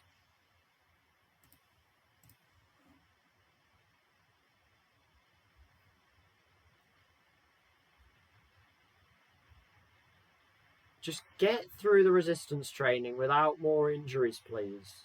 Can just minimize injuries right now. I know there's probably a way I could do it, but I don't deal with the general training. I do the individual stuff. I make sure people are training in the right areas to try and improve them. I leave the general stuff to the coaches we've got. Else it would just be so long. Setting the training for every week would just be too long. Max Bird is a very important player indeed. Well done. 2 away trips. Hull and Barnes offend some people here. Hull in I'm Agnes. I'm Googling this before I offend people from Hull. Hull is Yorkshire? So this is 2 trips to Yorkshire, right? Oh, God. Here's me Googling Hull. Where are you, Hull? Oh, thank goodness for that. It's in Yorkshire. I was right. Oh, I can breathe. I can breathe. I got it right. Hold on, me. My British geography is absolutely horrendous. So I'm very glad that I got at least that right. Hull and Barnsley are both Yorkshire teams. We'll get through these 2 games. We'll do the games in February. We'll play the Hull game, we'll play the Barnsley game, stream will end there, and then I will forward it to the Saturday game. And then we won't be playing FM again until Monday. Because it'll be Crusader Kings tomorrow. Which hopefully we can get some people in on. I am at kind of a crossroads with that one right now. Where I'm just kind of, I'm more waiting for money.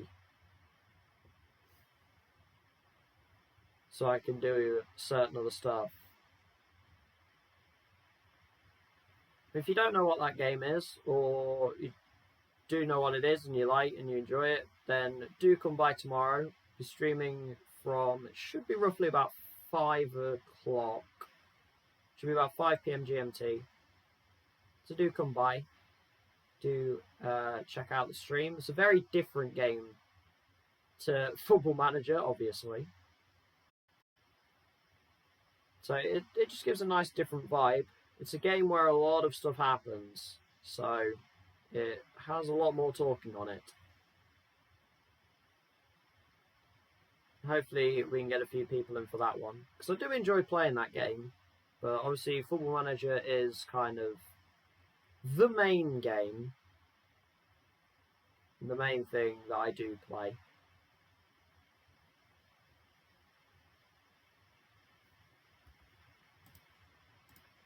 Easy win predicted. Don't go there.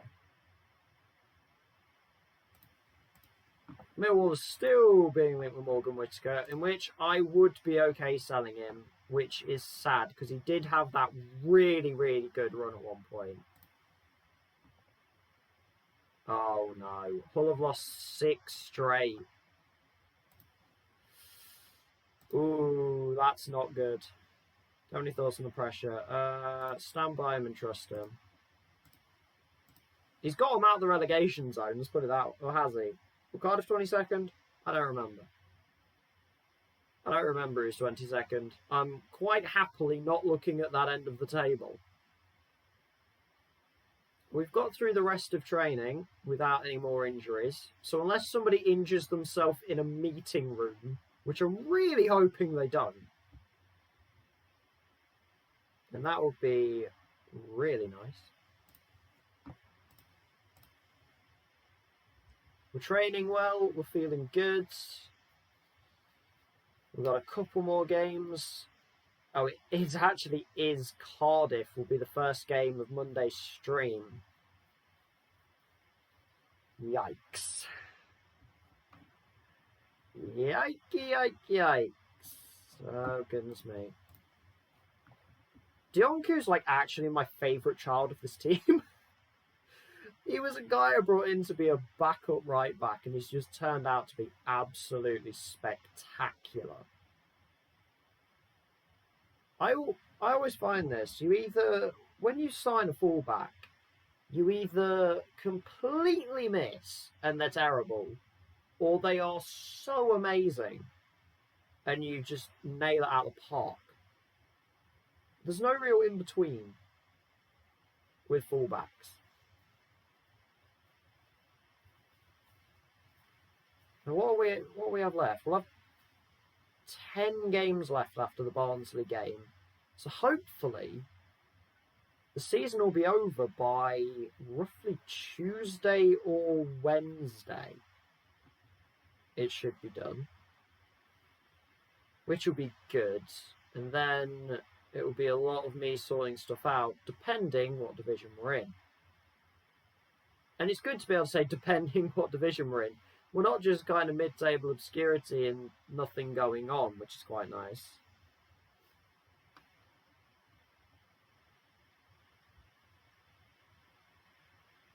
But we are on a heck of a run, and literally only West Ham can stop us, apparently. It is West Ham every time.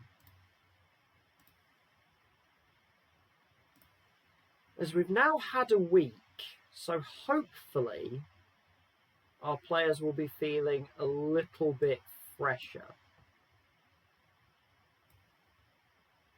Which we can get Saba back out that way, O'Dowda back as a winger. We do still have a situation where we have two wingers on the bench. Might give Codeman a rest this week, or this game rather.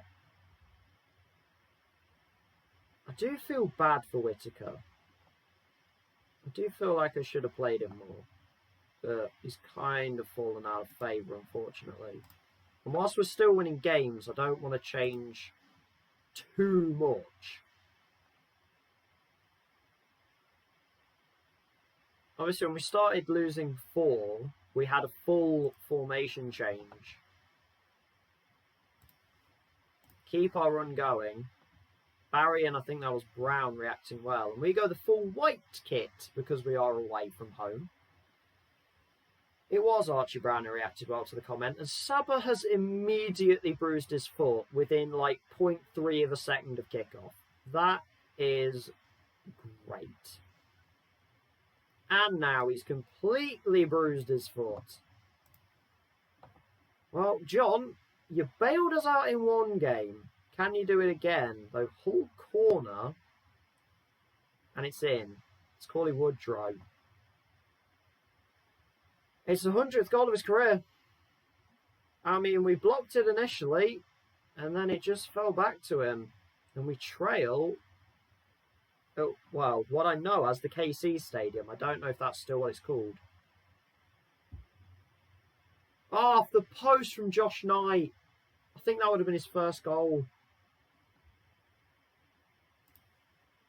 All of a sudden, we're in a little bit of trouble here early on. Yet another set piece causes the problems. They sort of half clear and then eventually full clear. Good tackle by Burke. Keep that in. Well done. I have a feeling Reece Burke used to play for Hull. I might be making that up. Sibley's in a good space, but he's not gone forwards with it, unfortunately. Good ball overall from Robertson, though. O'Dowda gets a little bit of luck. Gets it back to Brown. Sibley on the edge. That's blocked. O'Dowda.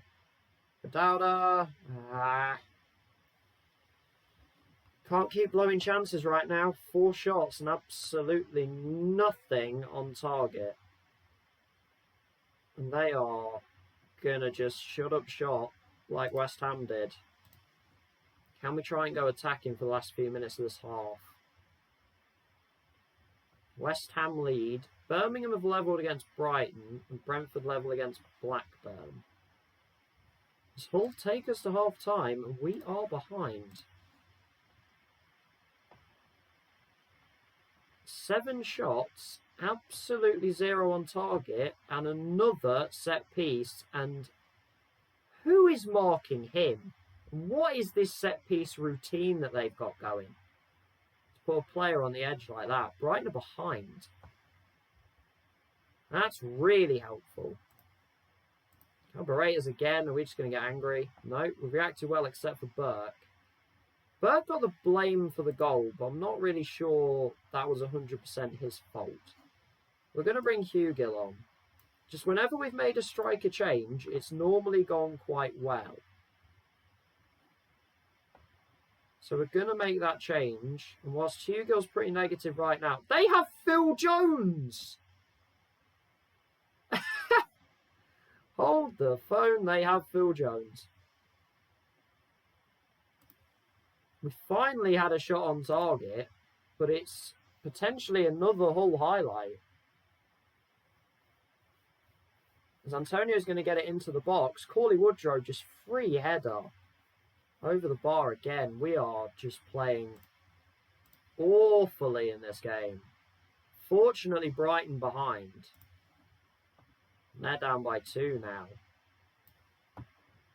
But we are doing the grand sum of absolutely nothing.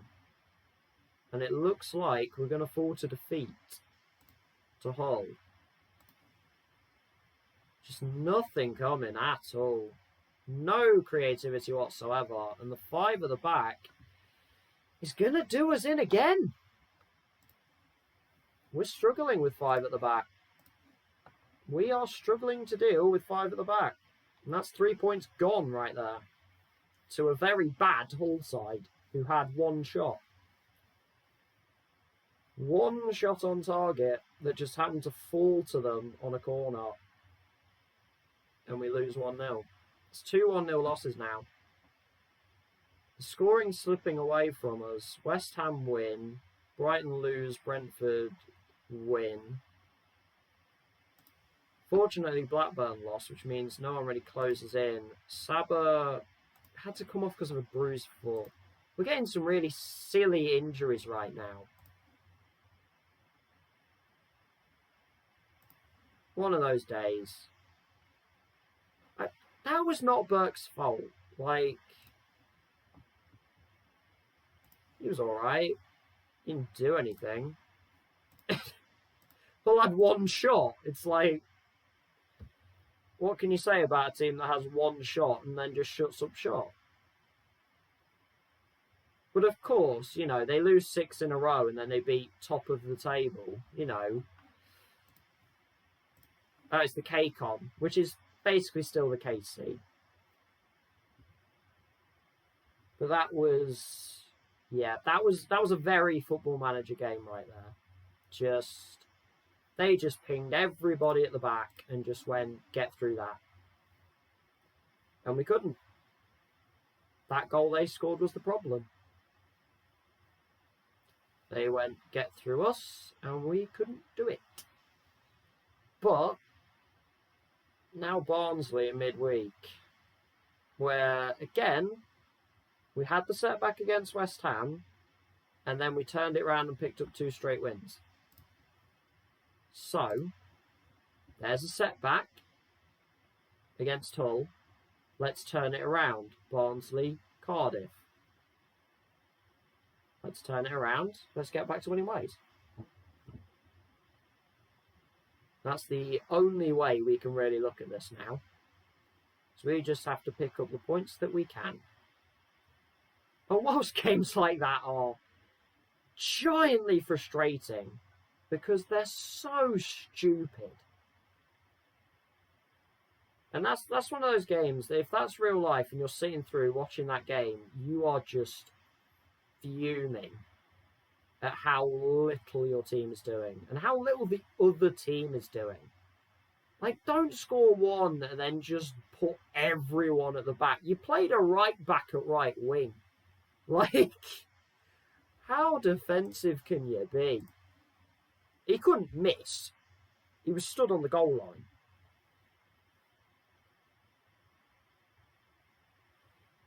But again, set piece. Set piece causes problems again. We just cannot defend right now. We have completely lost the ability to defend set pieces. She's almost tempting me to go back to the 4-4-2. Which would be risky to go back to it. But I'm tempted.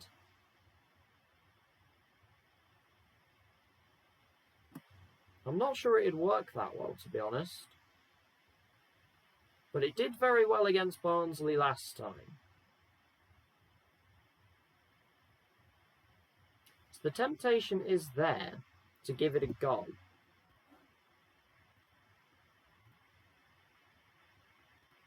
In that maybe we try it and maybe it just happens to work. It's a risky move at this point of the season, but I suppose realistically, we haven't got anything to lose. We're not supposed to be here.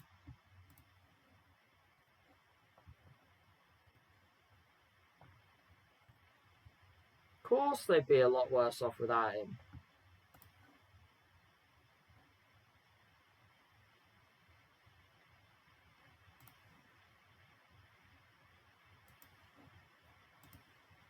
I'll change the tone slightly. Normally when they ask that question about can see you slip off the top, it's like, I'm not that concerned. But we're going to try and change the tone and see if that just sparks a little bit of life.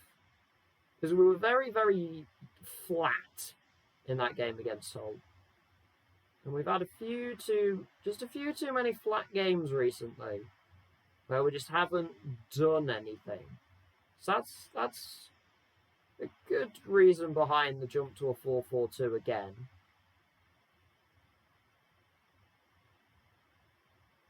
And I'm just intrigued to see if it would work, because we were so dominant against Barnsley the first time with the 4-4-2. Maybe we'll try and run it against them, see how it does. If it really doesn't work, then we can turn back to the 4-2-3-1. And kind of, we just give ourselves a hope in this Barnsley game. Because if we just keep playing with absolutely zero creativity, we're not going to get anywhere. So we might as well at least try something.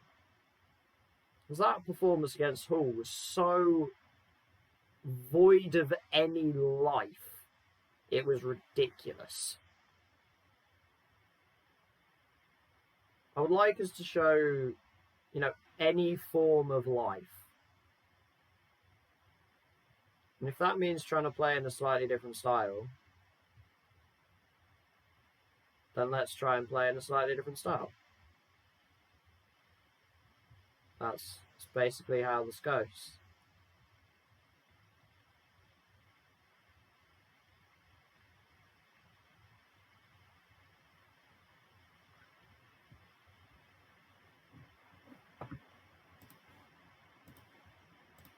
As Copenhagen's going to be out.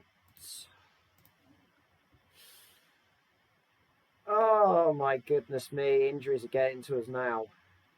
It's not injuries to our key players, but it's just injuries to players that would be useful to bring on or useful to have players. And it's just kind of taking them out for a week or two, and it's just awkward. It's just really awkward injuries. It's really annoying. I feel like there is still a part of me that thinks this team it lacks a little bit of creation. We just need a little bit of something sometimes, and it's just not there. And you just go in, just do it. A good amount of the time it's there. But these past few games, we've made it so difficult on ourselves to do anything that it becomes pointless trying to do anything.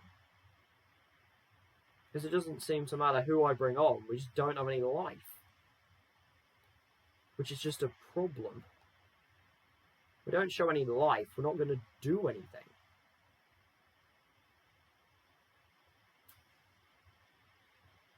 But, once again, we have a setback.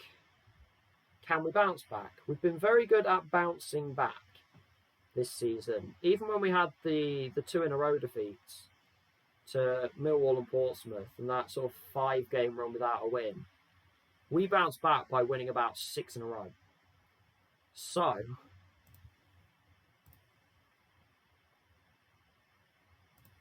we have been good at responding quickly to problems. Hull West Ham is the televised game. Come on, Hull, do what you just did to me to West Ham. Please. Just put everybody at the back, score a really scrappy goal, and then No, West Ham have had a penalty and they lead. All right then. Barnsley not playing 5 at the back, which is very polite of them. Saba is tired. There is no code nan. This is where we're going to do it. I may live to regret this heavily. But we've got to give it a go. Sibley's going to get a rest as well. We've just got to try something. Things are not working out right now. All of our wingers are injured. Like, literally every winger under the sun is injured. Whittaker gets to come onto the bench. Let's see how this goes. Formation change back to the 4-4-2. Just because of how well it did against Barnsley last time. Granted, we have a couple of new players in the club who are maybe not quite sure about this. Barnsley down the bottom of the form table as well, but Hull had literally lost 6 in a row. So I hold out no hope here. Robertson tired and a yellow card straight away. As Dionku finds Hugill, square it, Barry, beautiful start. There we go. See, 2 up front, they combine straight away. And we're 1-0 up. We did really well against Barnsley first time. Let's do it again. Brown is going to play it safe for now. I'm just going to play across the line right now. Alexander tried to find Barry. It was nearly a good ball. Dionku brought it down well, although they've got a lot. What a ball from Bird. What a run from Robertson. What a goal that is. That is absolutely sensational from Bird and Robertson. That is a beautiful goal. Love that. Lovely start to the game. 2 early goals. Sunderland with an early goal against Brentford, but Brentford do equalise. Andy Zakiri is having a very good season. He seems to be scoring a lot of goals for Brentford. Now what we need to do is nothing silly. We've got off to the great start. 2-0 up in the first 7 minutes. This counts as silly. Yellow cards not needed right now. As Blackburn take the lead against Brighton, that could potentially be big. Please do me a favour, Blackburn. Sunderland level against Brentford. Well, I say again, it's them levelling for the first time. If we can just see this out to half time,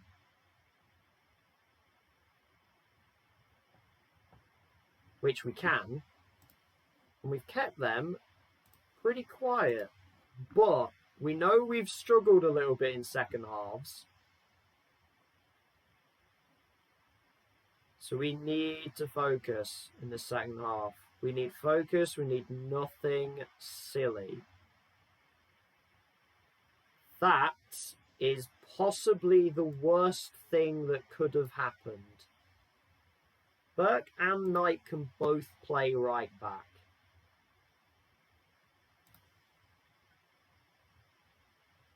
Who can play it better, though? Knight is apparently a pretty decent fullback. 11 dribbling's not bad. I think I'd rather have Burke in the middle. So let's put Knight out to right back. Injuries are ploughing through us right now.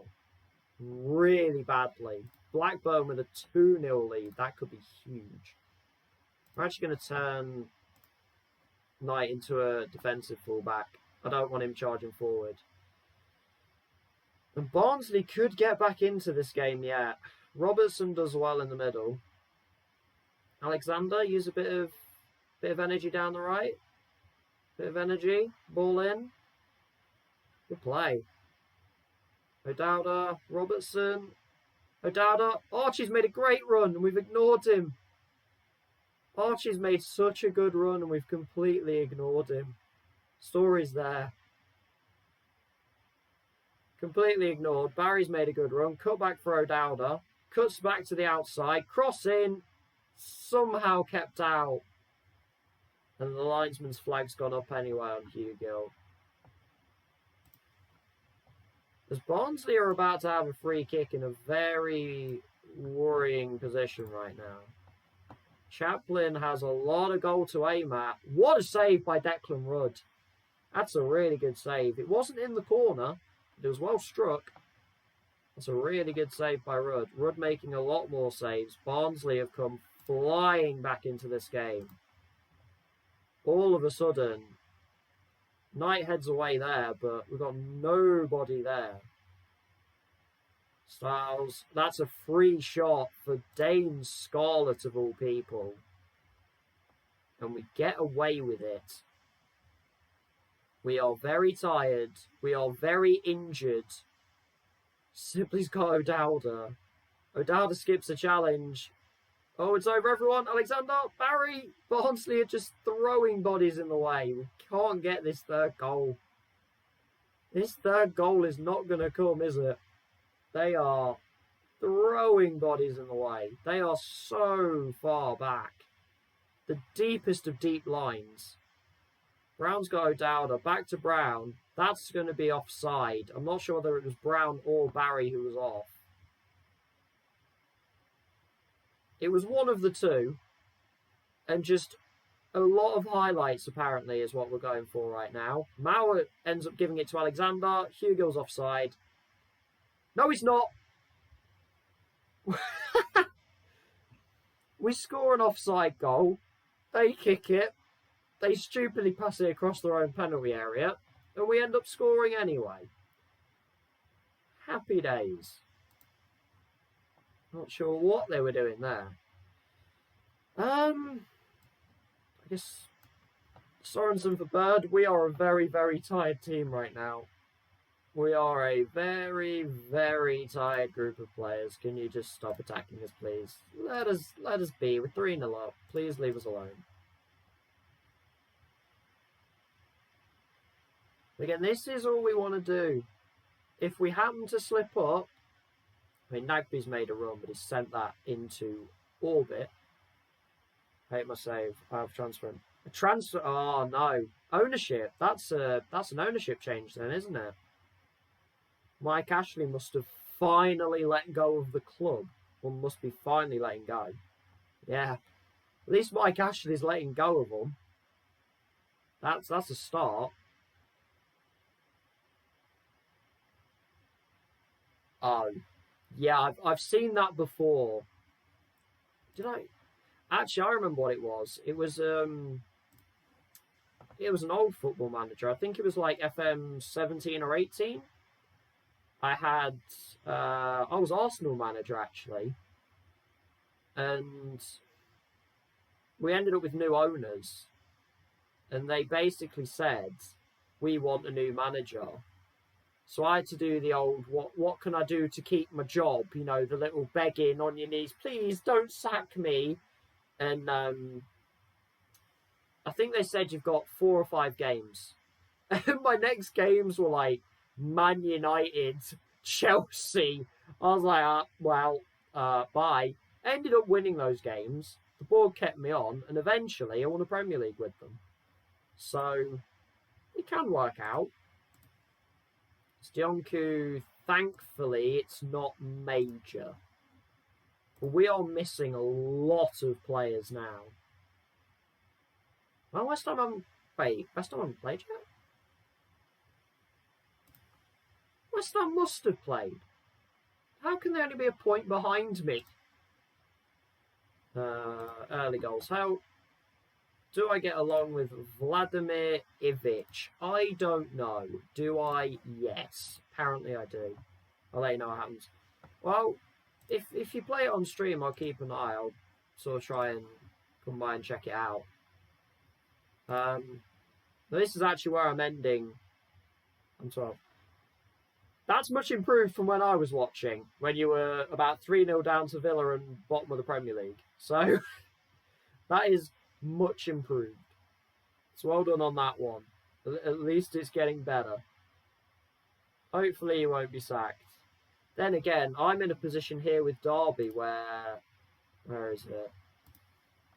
Rumours of a potential board takeover.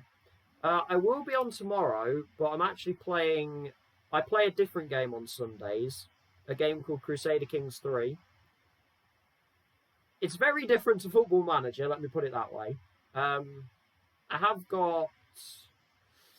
I think there's 2 streams of it still on this channel. Yeah, thanks a lot, man. I think there's... If you want to sort of get an idea of the game, I think there's a couple of my streams from the previous Sundays still up. But yeah, I'll be on that. Should be about 5 PM GMT. Weekend streams tend to be a little bit later, although Saturday's not normally. This was just kind of a decision that I decided I would just stream a little bit later today. But yeah. So I will be streaming tomorrow, yes, but it'll be a different game, and then it'll be back to finish off on Monday. I think this season will probably finish either Tuesday or Wednesday. And we're in for quite the ending. 8 points clear of third with 10 to go. But in that 10, we have Brentford, we have Brighton, we have Middlesbrough. The rest, realistically, aren't terrible. We do have Swansea, who are 21st. Oh, no. Let's get right. Yeah, I'll catch you tomorrow, man.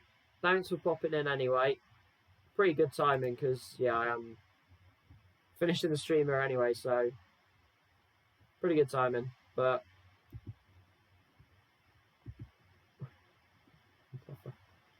yeah, I have no idea why Swansea are 21st. I don't know what's gone wrong there. But I will be back streaming tomorrow. Football Manager will be back Monday. 21st. Awful. It is pretty bad. I have absolutely no idea what's going on with Swansea in the save. You can be comforted by Cardiff, who are 20th. Yeah, you take care too. Hopefully I'll see you tomorrow, man. Thanks for popping in. And goodbye.